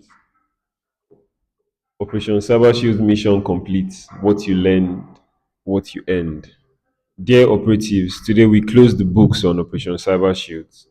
Over 30 days, you faced the digital colonizers and sharpened real job ready cyber skills. Thank you for your dedication, creativity, and grit. Below is a concise record of what you learned, what you produced, and what you earned. So you can show employers, mentors, and collaborators the value you built during this operation. What you learned, skills and topics covered. Across the campaign, you gained hands on experience with threat fundamentals and social engineering, phishing theory, detection patterns and simulation response, malware analysis, static and dynamic analysis basics, unpacking, memory forensics, and IOC extraction, cryptography, symmetric and asymmetric basics, hashing, digital signatures, byte level transforms, affine, modular and practical decoding workflows, log analysis and digital forensics, Windows event log forensics, timeline building, persistence detection, lateral movement indicators, and log tamper detection, web application security, recon and enumeration, common vulnerabilities like the SQLI, the XSS, and the SSRF, then code review for secrets and backdoors, and detection rules for WAF and SIEM. Then we also learned incident response, containment playbooks, IOC extraction, prioritize mitigation steps, and reporting templates. Then operational tooling and workflows using lab tooling, safe analysis practices, memory acquisition basics, and defensive hunting queries like the XML filters and the SIEM hunts.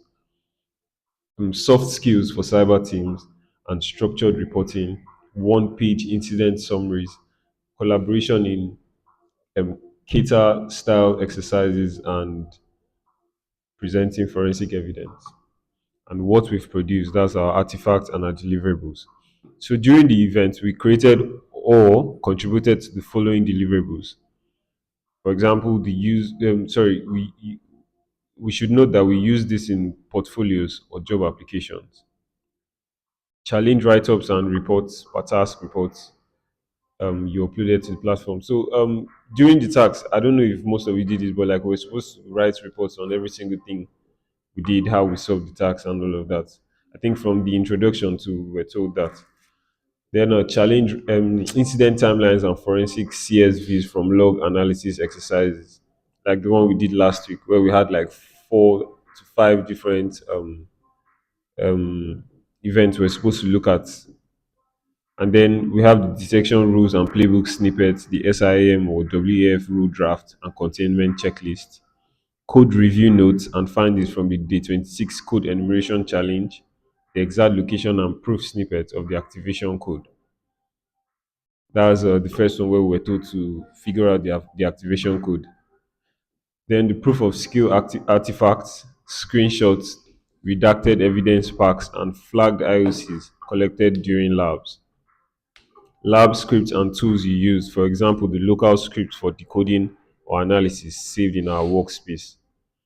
The final logistics and the next steps. Final leaderboard is live on the dashboard right now, so check your rank and your points. There will be prize and merch collections. Winners will be contacted. Placement, recruitment team will reach out and proactively update your profile by date. Then there's a resource hub for all the mission write-ups, the challenge files, and recordings.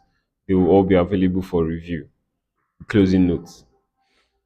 Operation Cyber Shield was more than a competition. It was a training ground, a community, and a proving ground. We've built practical artifacts, we've deepened our technical skill set, and joined a growing network of defenders ready to protect the continent's digital future. So keep the learning alive, keep sharing, mentoring, and applying what you learned. ANTDN stands proud of what you've achieved. With pride and gratitude, the ANTDN Operation Cyber Shield team. Thank you.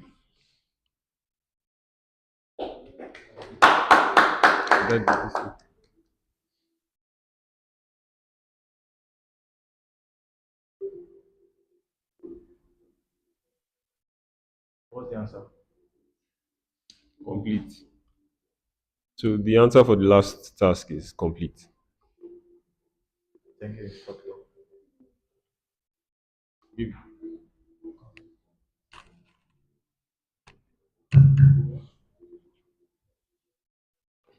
All right. Good. He said he would show us. All right. So once again, good afternoon to everyone. Are we together? All right. So once again, good afternoon to everyone, and it's a wrap for Operation Cyber Shield 2025. So just a way of recap for what we've been able to achieve this month. Please display your screen, please. So please go back. Starting from week one, take it to beginner now. Just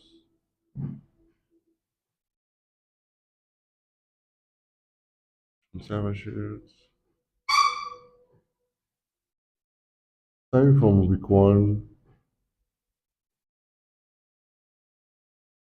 I think the first week was more of an introduction to the whole event. You don't have to open it. It was more of an introduction to the whole event, what we were supposed to achieve, the methodology as to how questions were to be answered and how questions were to be dropped. So we didn't really have much to cover or to explain for the first week. Please move on to the second week. So the main activity, don't use the back button. Don't use that back button. Take it back to beginner. Use the browser button itself.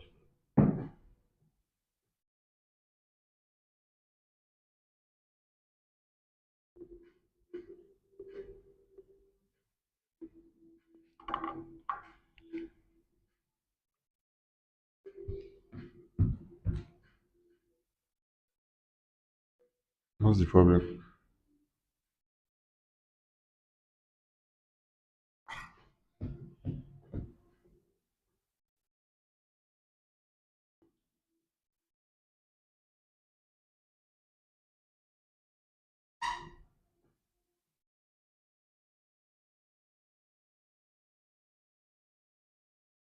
All right, so move to week two. And from the second week, please move on to one of the tasks. Just one of them. I think we're able to take a dive into social engineering and phishing as a topic, if I'm correct. Right? Yes, so it was more of phishing. This is the language of secrets. This is not phishing. This is the mic, please.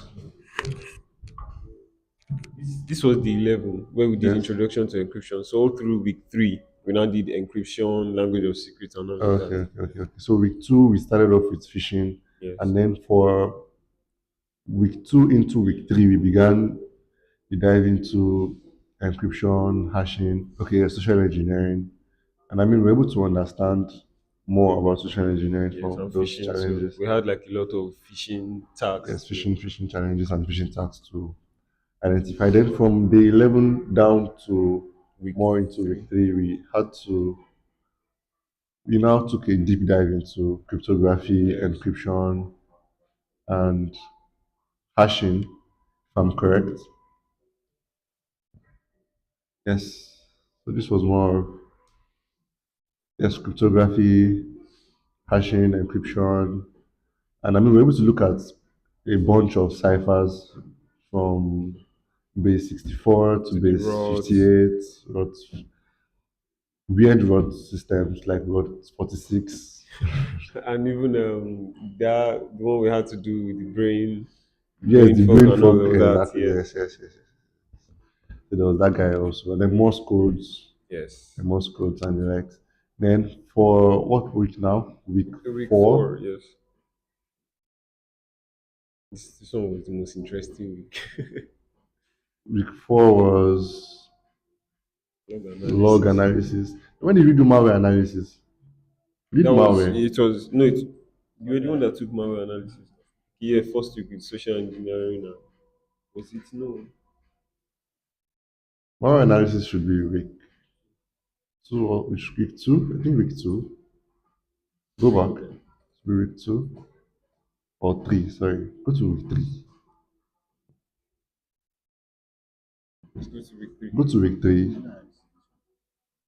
Okay, no, this malware analysis was in this week week. 2. Yes, Okay, yes, it was this week it was. alongside Yes, logic based systems. I think D9 or D8. The 9, yes, we had malware Yes, analysis. Yes, exactly. We had malware analysis. Are you guys with, yeah, with us now? So we had malware analysis.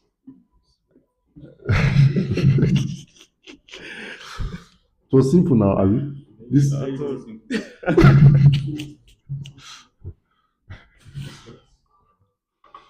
so yes, there was malware analysis, and then we also looked at logic-based systems.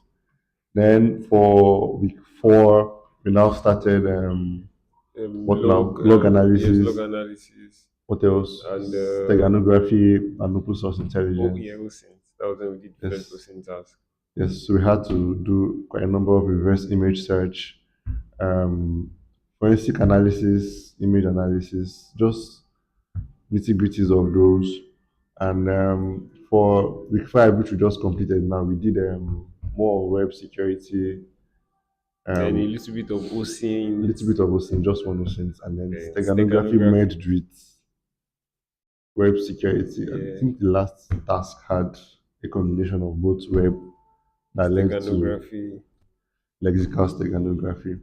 So overall, we'll say we've been able to cover quite a lot of things, right? Yes, yes. We've been able to cover quite a lot of things from code analysis, phishing, incident response, log analysis, web security, quite a number of these. And I believe that the 30 days was not necessarily a waste of time. Or was it?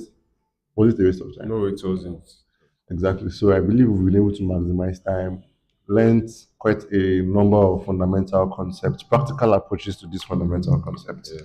So I believe that at, as this event is wrapping up, it's now left for us to individually take up all these topics and find how we can gain mastery in all of them individually.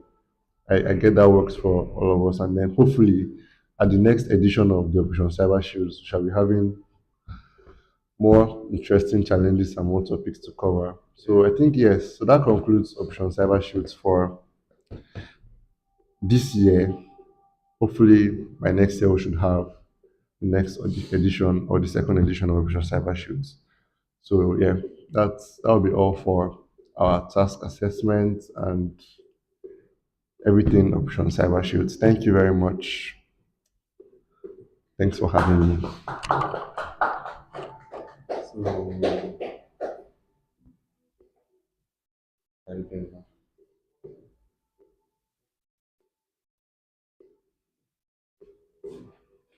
And also, yes, the winners will be announced. The winners will be announced very soon, as soon as possible, with their respective gift items and deliverables. So, sir, are you a winner? You cannot a winner. I'm not a winner. So, okay. So, next we have what's next now? Sir? Games. Okay. So, we're moving to the game session. Do we have to play game today? We have to now. It's not the final day. Let's have fun now. All right. So, moving to our game session, and as usual, we have two set of games. So we have a what we call a hot seat debate, and we'll also have a lock picking session. So a lock picking session. So let's decide which one should come first. Debate or lock picking? Debate. The debate. Debate. Debate. Lock picking. Lock picking. What about you? Lock picking. Lock picking. All right, lock picking it is. So how many are we? We have how many? We are six. Okay. We have. Let me check. Yeah, you pick lock. They give you tools to use on pick lock. Padlock.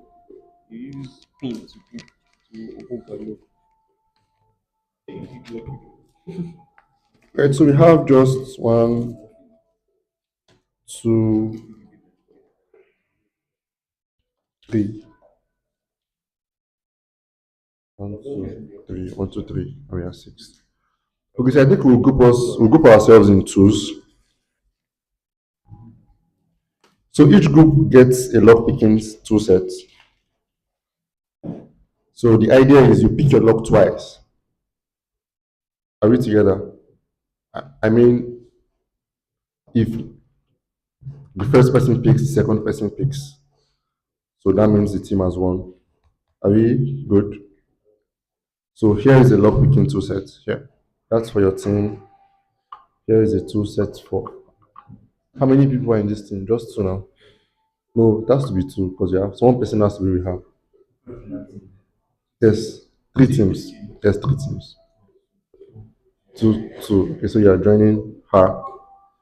So here is the tools. Here is let's padlock for this one. Okay. All right. So as I said earlier,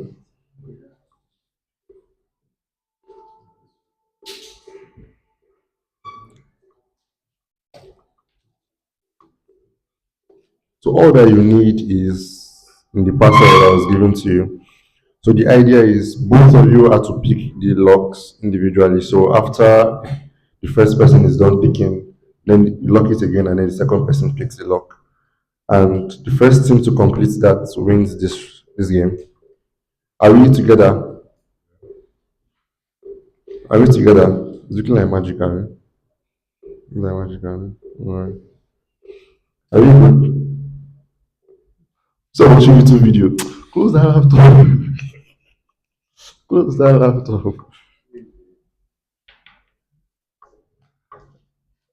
Are we in game? Right, so the game starts now.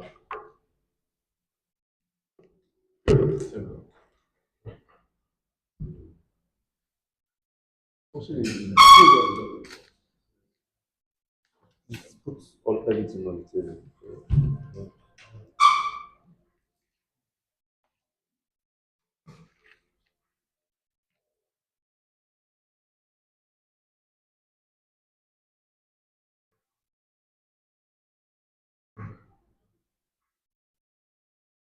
One rule of the session is as you are removing your tools, remember part of winning it is also being able to replace them. So you don't just scatter things, dismantle them anyhow. And do you understand?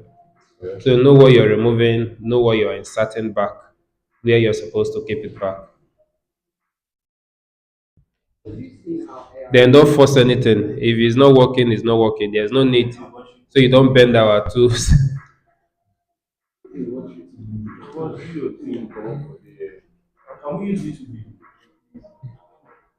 You want to use YouTube video. Your time is counting, or is there no time? The choice is all yours.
Any luck?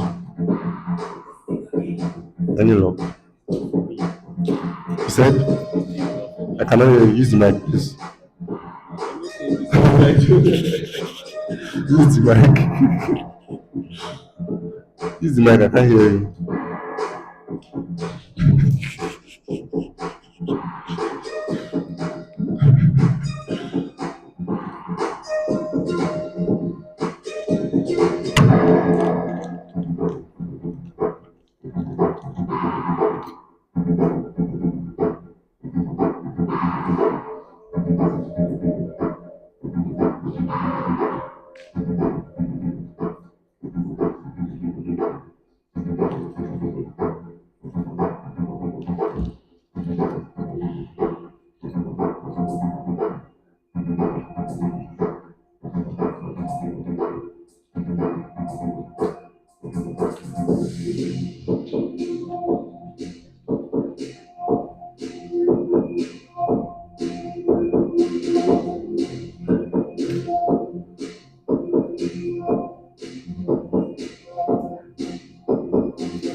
Sharp, sharp, sharp. She has gotten it once.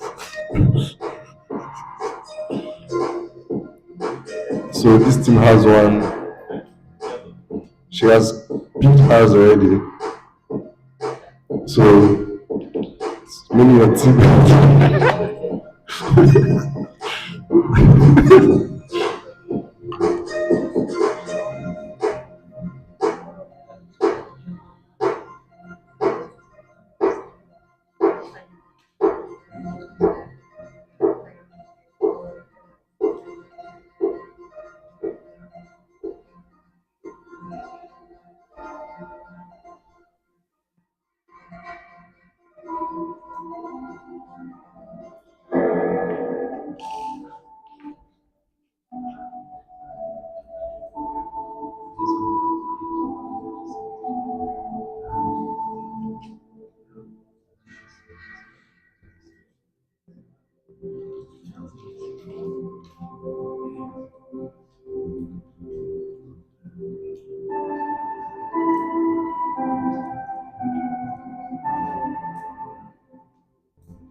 Just what if what you unlocked was by By by luck, luck? by luck. That's why I did it twice. She has done it once, so well now. Are you scared of redoing? You can do it. You can You do can it. retry. Try. You try. You try it.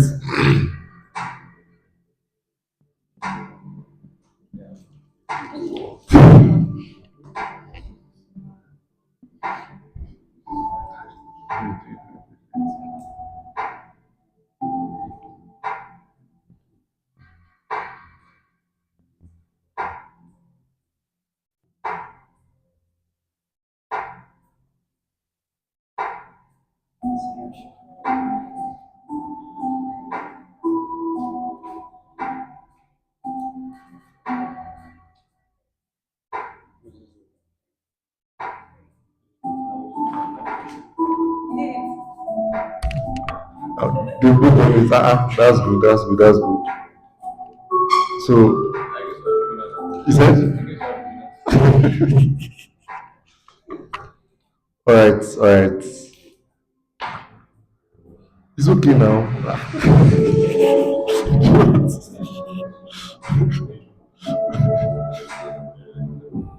Right. I think that wraps it for this game. Please let's pack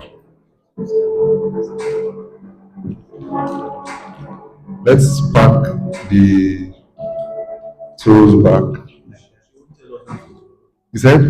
Okay, then tell us how to unlock it. Alright, please.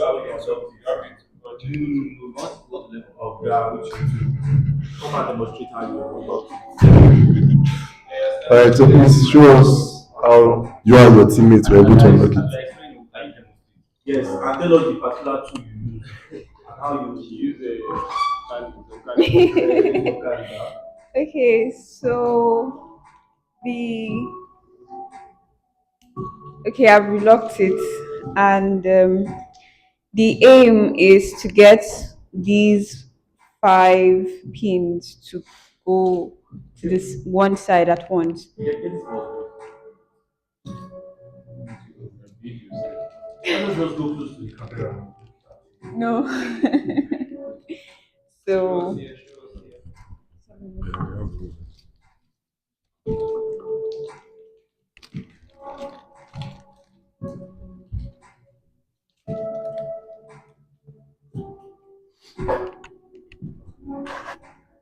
What tool? this Stay. This stay.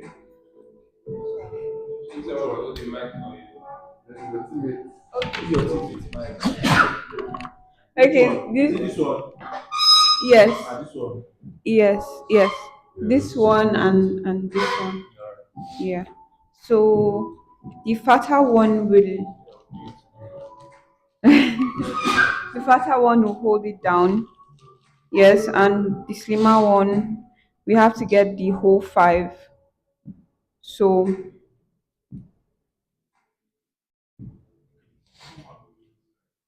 yeah.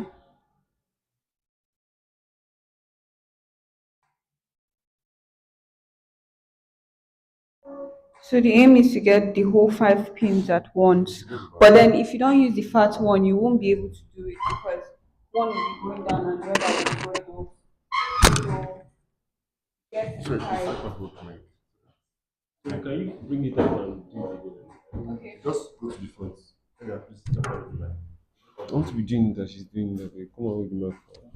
I must do this thing today. Oh, you got it. That's nice. Okay, so you just get the 5 pins. I've got 1, 2, 3, 4. Meaning the last one.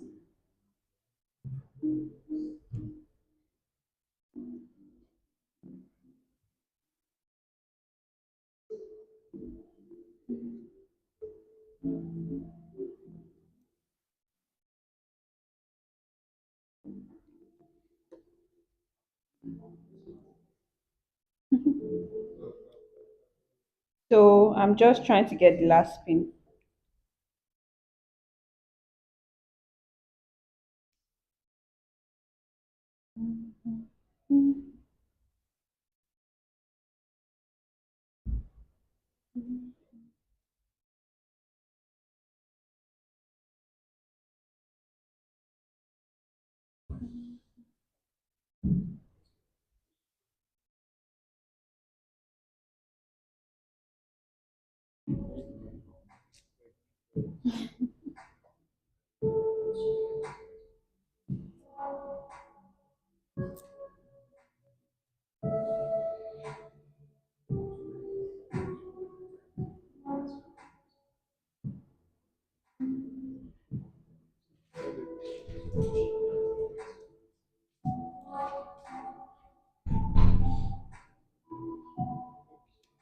Oh, I did it again.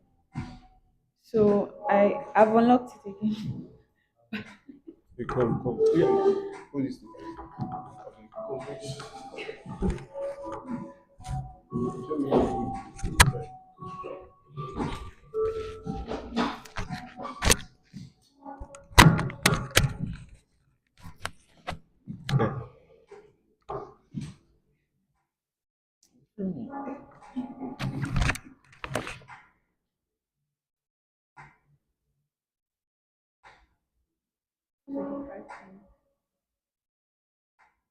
You put this on first.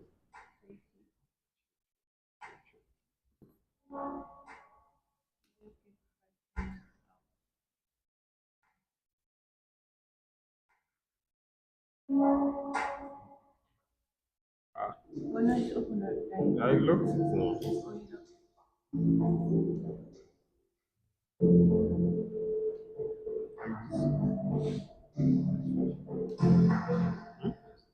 meaning the last one is really hard. You just have to find So my padlock was the problem. it. Not Not true. It just works now. I just dig it. Here I am. I mean, I just dig First it. thing on the list is this clean, user-friendly. Bruh. Don't keep doing this. So I guess everybody has opened theirs. I remember you open yours.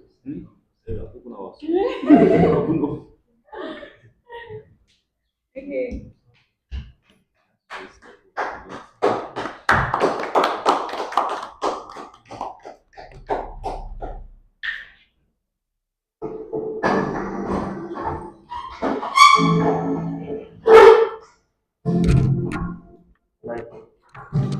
So please let's pack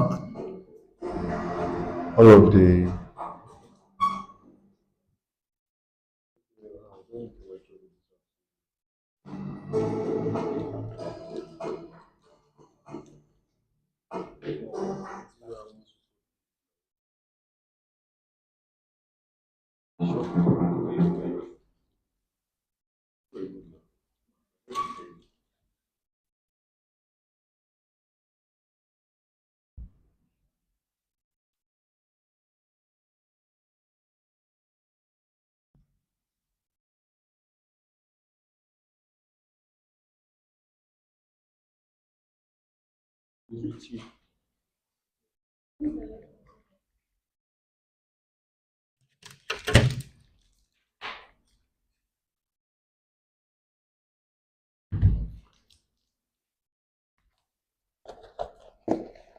All right.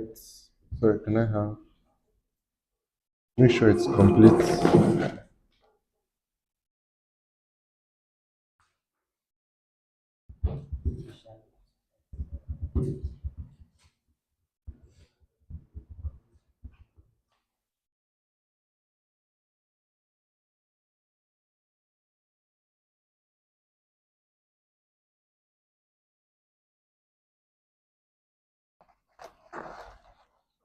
All right.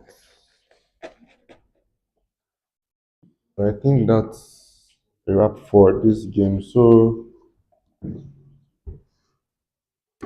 are we okay? So on to the next. So for the next game, we mentioned that it's going to be a hot seat debate type of game. So I'll just read out the rules, or quote unquote how the game is to be played. Where are you?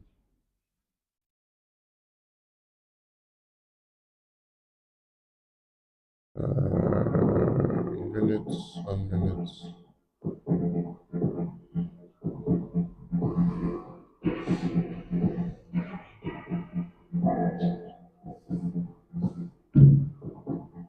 Okay, so here's how the game is to be played. One person is going to be taking the hot seat. Are we together? So one person is going to be taking the hot seat, which is going to be put in front of us right there. So one person gets to sit on the hot seat, and that person is defending a stance. Are we together? Think of it as you defending a motion, whatever the case is, while the rest of us are challenging your points by asking questions, ensuring or trying to prove that you don't know what you're saying, basically.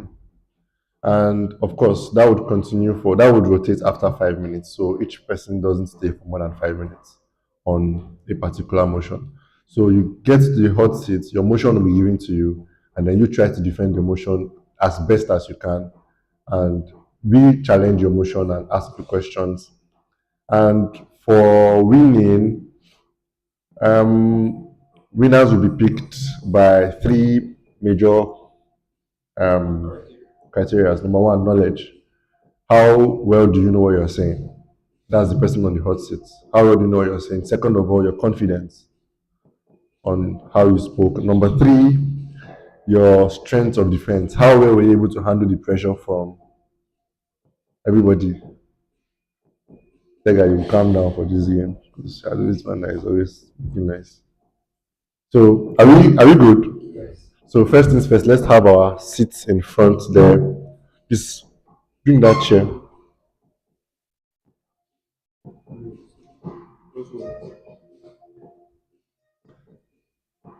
Bring that chair. Yes, that chair. That one is better. Good to face everyone.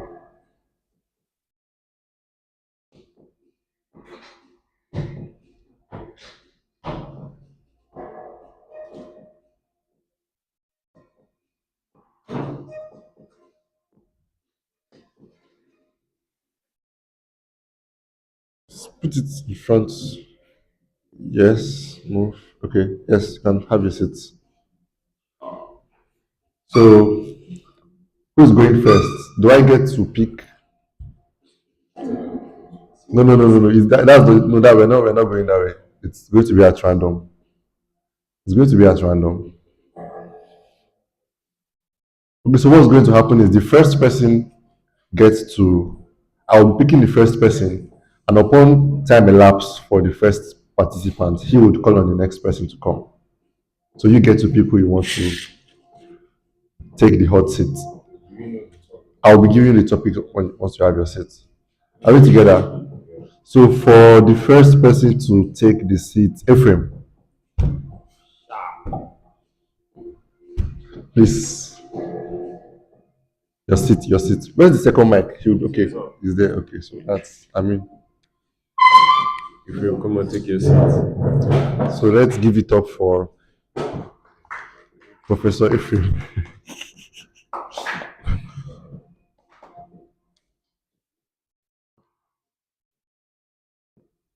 I think you should face the camera. No, he's facing us because he's defending the stance and then we are challenging.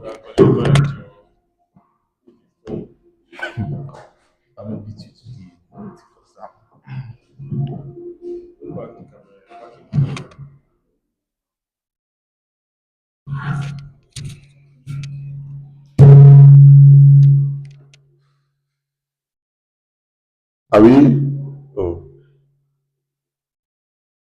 what's that? Why is it making? Why is there feedback? Okay, that thing is close to the speaker. That's why there's a feedback. So you have to be careful. The mic, no, like you can use the mic, but don't make it close to the speaker. It was down before. So, all right. Are you ready for? Are you ready for us? I guess So remember, please be careful. Yes, just so remember the rules. We challenge his prompts by questions, challenging, and making sure that he actually knows what. Please move forward. Just move forward. I think challenge my prompt. How? I'll give you a prompt right now, Okay. and then you will defend the prompt.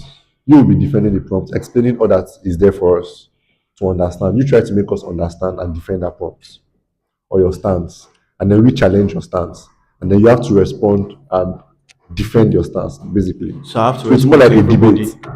It's more like a debate, you versus us. Wonderful. And then upon your time elapsed, you get to pick the next person that will replace you on the seat, on the hot seat. Yes. No, no, he will pick whoever he wants. You've not started now. You can never decide. So are we game? Okay. All right. So your prompt is this. It's just a one-liner. Awareness trainings, cybersecurity awareness trainings are more effective than firewalls. I'll take it again. Cybersecurity awareness trainings are more effective than installing firewalls. Jesus Christ. One more time. Cyber awareness trainings are more effective than installing firewalls. So you have the floor. The time starts now. So you have 7 minutes for the debate. You 7 minutes. Yes, for both your stance and the defense and Okay, question. vote everything. Yes, The question. everything. So please, you have the floor. Thank you. Wow. So the mic is in the middle. Okay, so the prompt is cybersecurity awareness training is more effective than installing firewalls. So as we all know, humans are the one using systems. So when we train them on the necessity of what to do and what not to do, they are able to avoid shortcomings of being attacked, of being infiltrated. So with these few points of mine, I hope I've been able to convince you that cybersecurity awareness training is more effective than installing firewalls. So throw me your questions. First of all, can your training block traffic? Our trainings can teach them how to block traffic. So how do you block traffic as a human without firewall?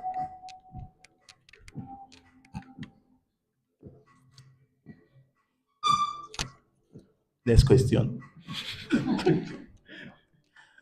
Next question. So you can't defend the point. You can't defend it. I've already given you an answer. What's the answer that you gave to me? You didn't hear me. I didn't hear you. Please repeat yourself. Okay. Next question. No, the question. Do you have any question? You don't have. Next. Next question. No, he did not defend his point. I defended it. You didn't hear me, so don't. On to the next. Doesn't matter. Question of on what? Cybersecurity awareness training is more effective than installing firewalls.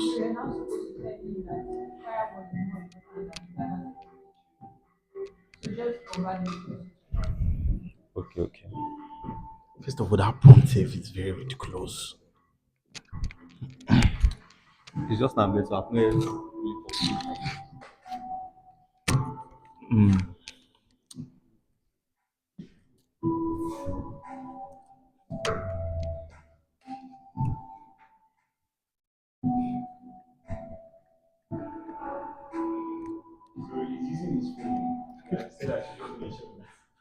Yes, you can use his phone because you don't want to defend his stance, so you can use. Or you can search things. Okay. Yes, it's defend his stance, so you can use. You don't have any question? Don't have anything. About it. How do I address it? How do I address it? Okay, I have a question. So firewalls are actually configured to filter packets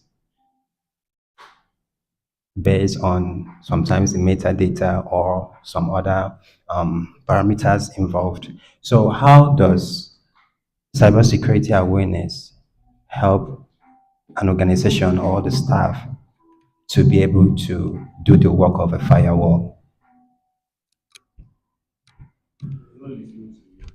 Sorry, please, your question again. All right, so understanding the duty of a firewall on a network, filtering of packets based on configured rules or the metadata in a network traffic and all of that. How does cybersecurity awareness training help the staff of an organization to do that job in place of the firewall? Okay, so as you know, awareness training helps people, it equips them with the knowledge. Most infiltration happens with human factors. So if the humans are aware of what's happening and how to avoid those issues, then I tell you that cybersecurity awareness training is more effective than installing firewalls. Okay, firewall does not actually handle a particular issue. It does filtering. But then firewalls cannot stop an employee from clicking a malicious link, right?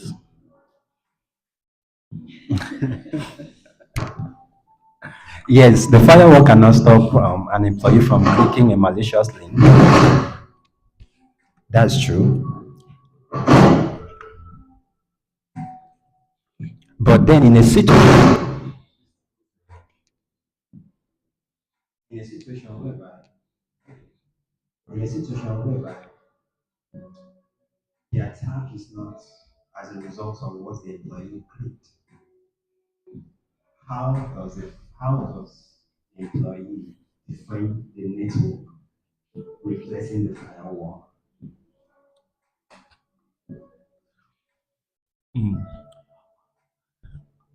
Let me stop there. Okay. Now the prompt is cybersecurity awareness training is more effective than installing firewalls. We didn't say we are replacing firewalls. We are saying it's more effective. Okay, thank you very much. Okay. It's more effective in what way? Now, like I said before, 90% of all issues are human factors. So when we educate, That's a very, very what do you mean by 90% human issues? Do you know what the sorry, for the top 10 attacks? How many of them are human issues? You go ask top 10 attacks. tell me, you brought it up, so tell me now. Let's check them out. Okay, let's check.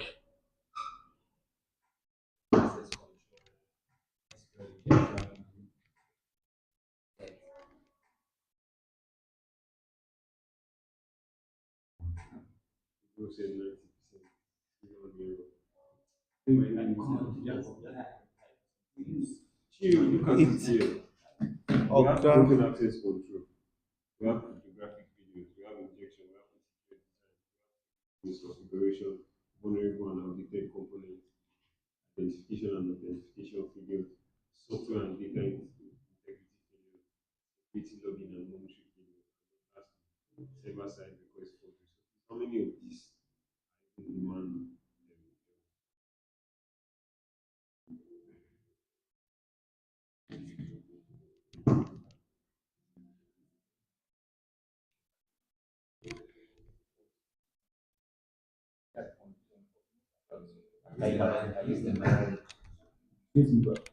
Carried out and there is social media uploaded in that.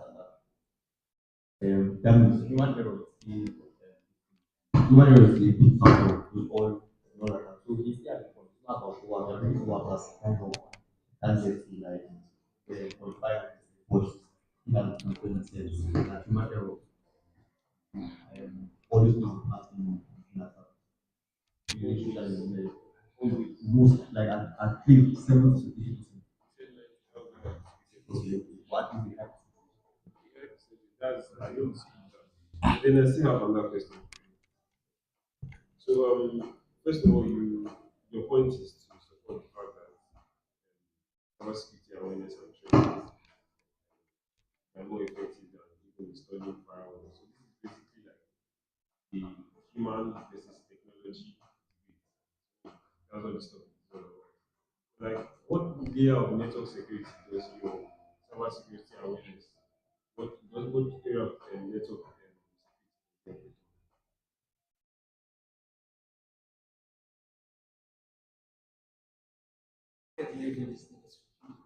Sorry, what do you say?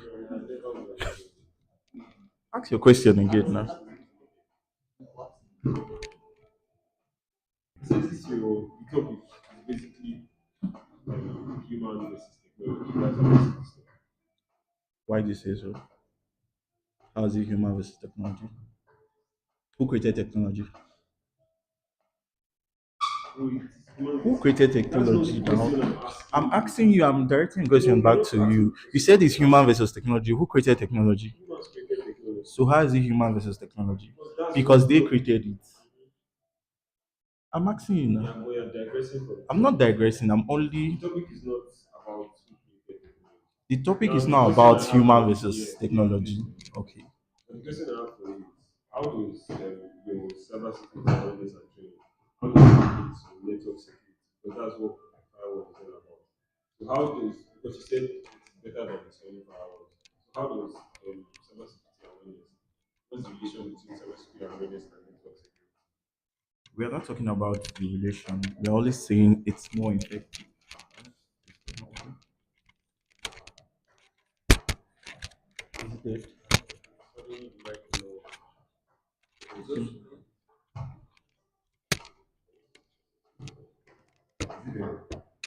Probably is.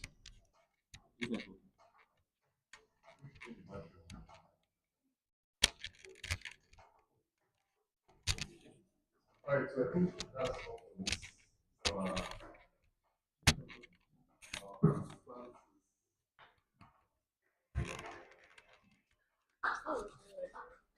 Yeah, thank you. So for let's see, for this knowledge level, if you give what they say, what are you giving them? On the scale of 1 to 10. Yeah? 6, 6. Confidence, confidence, 8, 7. Defense, defense, 7, 8, defense,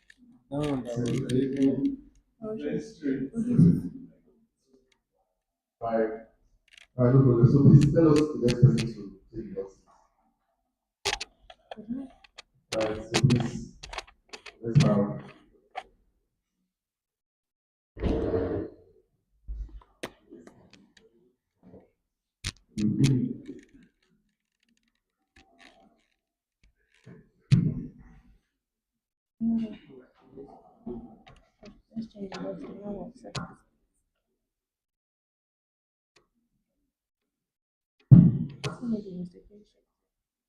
Alright, so your prompt is.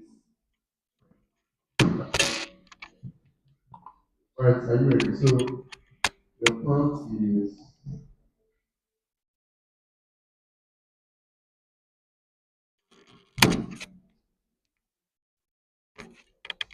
offensive security teams are more important than SOC analysts. I think it again. Offensive security teams are more important than SOC analysts.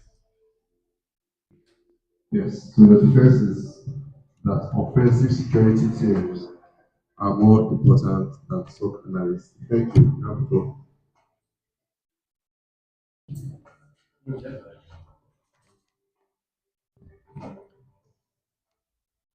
Okay, so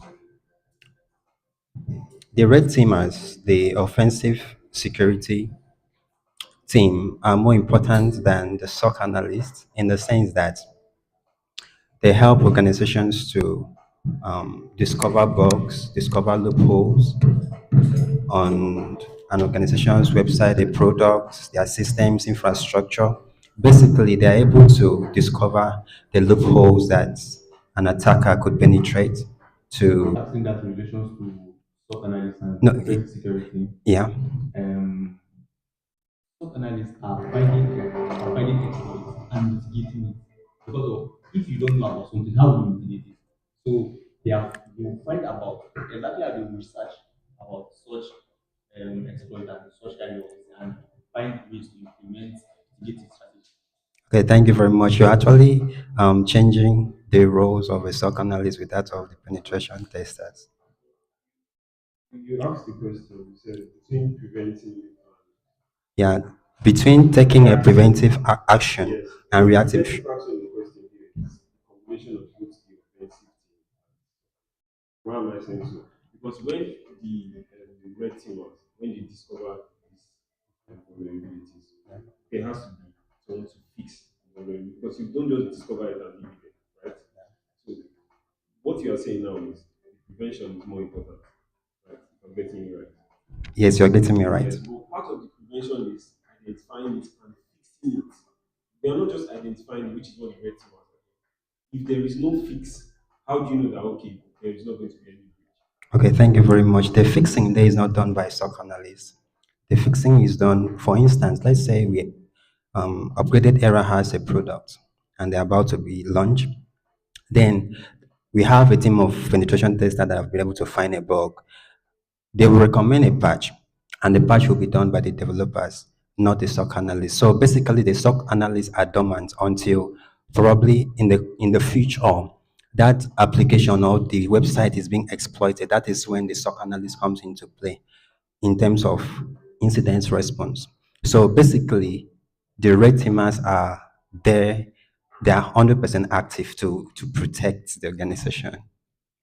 So, but in an organization who deals with like live ransomware attacks and data breaches, is it your red team as well?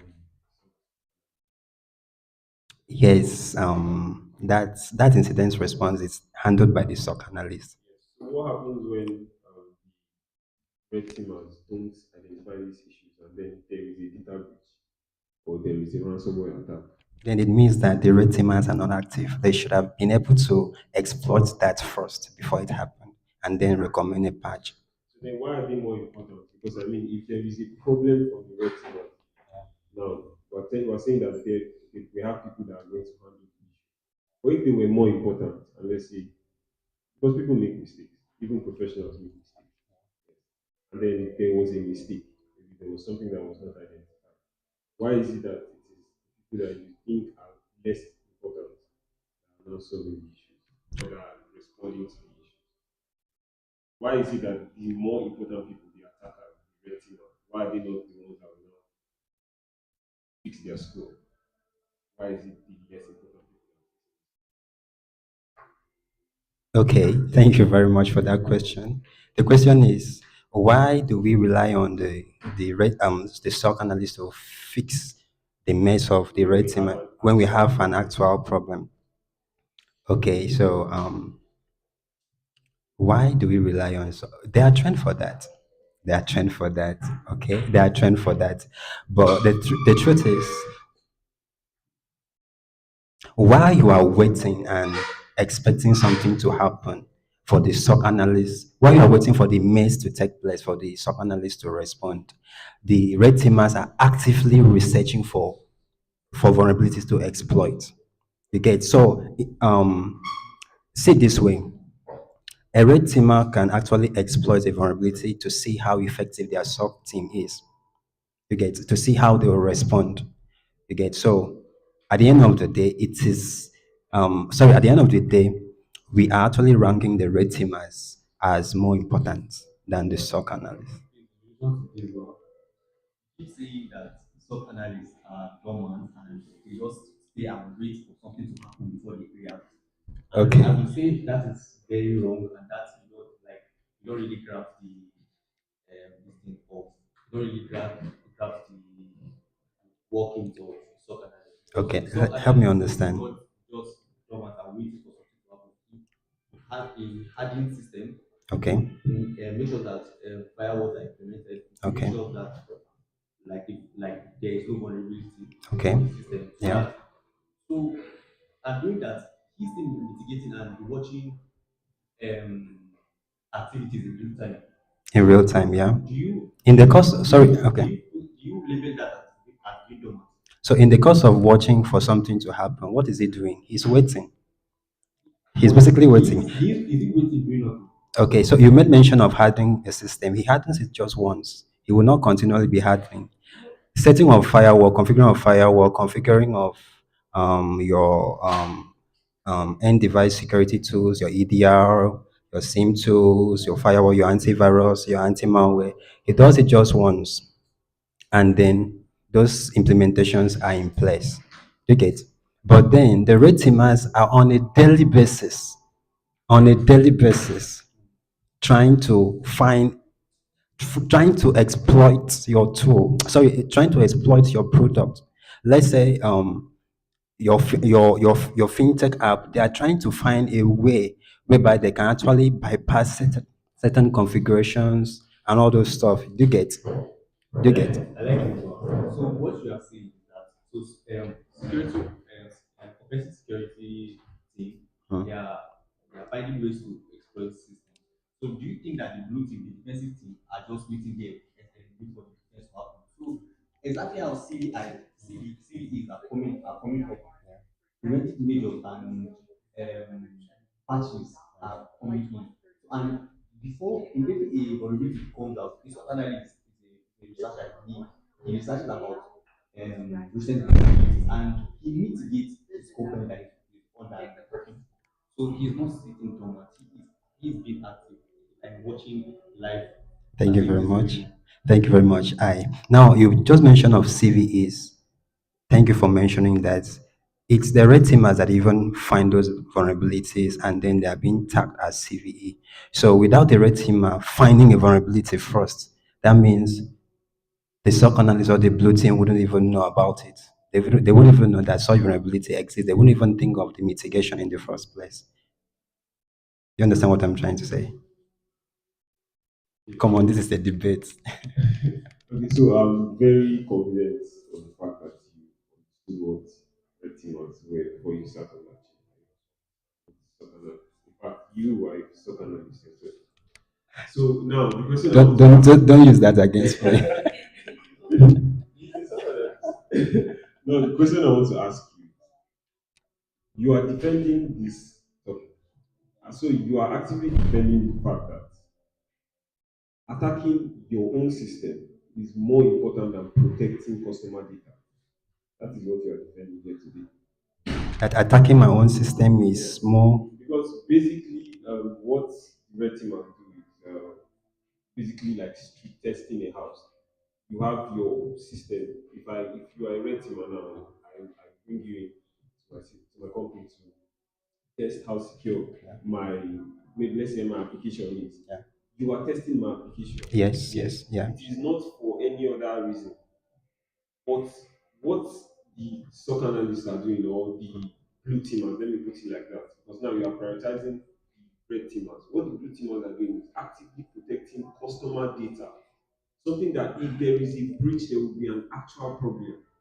But you are prioritizing where a situation whereby breaching into the system is not going to cause any problem. It's not going to cause any problem at the moment. You're telling me that that is more important than actively protecting the real customer data that can put my company in trouble. Is that what you're saying today? Okay, so let's put it this way. Let's look at this building, and then in the course of building this structure, um, there's a portion of this wall that is not well fortified. Get you have your blue teamers, you have your red teamers. Now, see the duty of the red teamers to scan through each of these wall, each of the block to look for that portion of the wall that was not well fortified. While the blue teamers are waiting for someone to break in through that portion of the wall, your red teamer is already finding it and making sure that he has found that place and recommends a patch for it. You get so now let's come back to what you said, protecting customer data. All right. So whatsoever configurations that must have been done on the database, on the network, and on the server is just something that has been configured once, and then you are actively monitoring for something unusual to happen. Whereas the red teamers are the one making something unusual to happen. You get? They want to see how effective your configuration is, how effective your security implementations are. You get? So I'm sure you understand that when a red teamer sees a problem, Hmm. he sends a report to blue team telling them this is where the problem is. But do you know that if a real attacker sees the problem, he's not sending a message to me. Yeah. So I want you to understand your point. Your point is prioritizing these people, meaning first of all, you know, like I said, they are stock analysts. You know, companies employ more stock analysts than red teamers. And you know that. Now, what you are saying is, if in a company that prioritizes red teamers, um, they, that means the stock analysts they are not as important, like you said, they are not as important as the red team. I mean, he tried. From the comment of the someone commented, someone asked me a question. Why should an organization opt for stock analysis rather than the red team in terms of cost, effectiveness, and ensuring seamless workflow? Did you get the question or should I come Come again? again. Come again. Come to the Why should question. an organization opt for stock analytics rather than the red team in terms of cost, effectiveness, and ensuring seamless workflow? I think I don't- terms of cost effectiveness and ensuring seamless workflow. Okay, so in a situation whereby the what do you call it? The red team are already identifies that okay, yes, there is an issue, so you still need your incident response team. You still need your the people that will defend that application. You still need them. So meaning, if you are bringing red teamers into the organization, you also need the blue team. But if in a situation whereby you only want to defend against actual attacks, now you don't have to think of, now I'm talking of in terms of cost, in terms of effectiveness. You don't actually need to bring a red team out because you have people on the ground that are waiting to check for actual attacks. The moment they see they are active, 2 a.m. they are watching the system. But if it's an organization that actually you are looking at your pocket, that means you don't have to bring the red teamer. But there is no way you bring a red teamer into your organization and you don't need a blue teamer. So I'm fighting against that your point where you said the red teamers are more important Thank you very much. I think we are. than the red teamers. If the question was the other one. Thank you very much. That's all for our team session for today. So, another thing, do you have any other thing to discuss? Any other thing from anybody? Okay, so I think with that, we'll come to the end of today's session and our final session for Operation Cybersecurity. So, I think the videos are up for watch and also the people we have online. So please do well to catch up by watching our videos and videos. We just believe you'll be able to gain a lot and get yourself up to speed. And with that, it's a wrap for today. As earlier discussed, our winners will be disclosed very soon.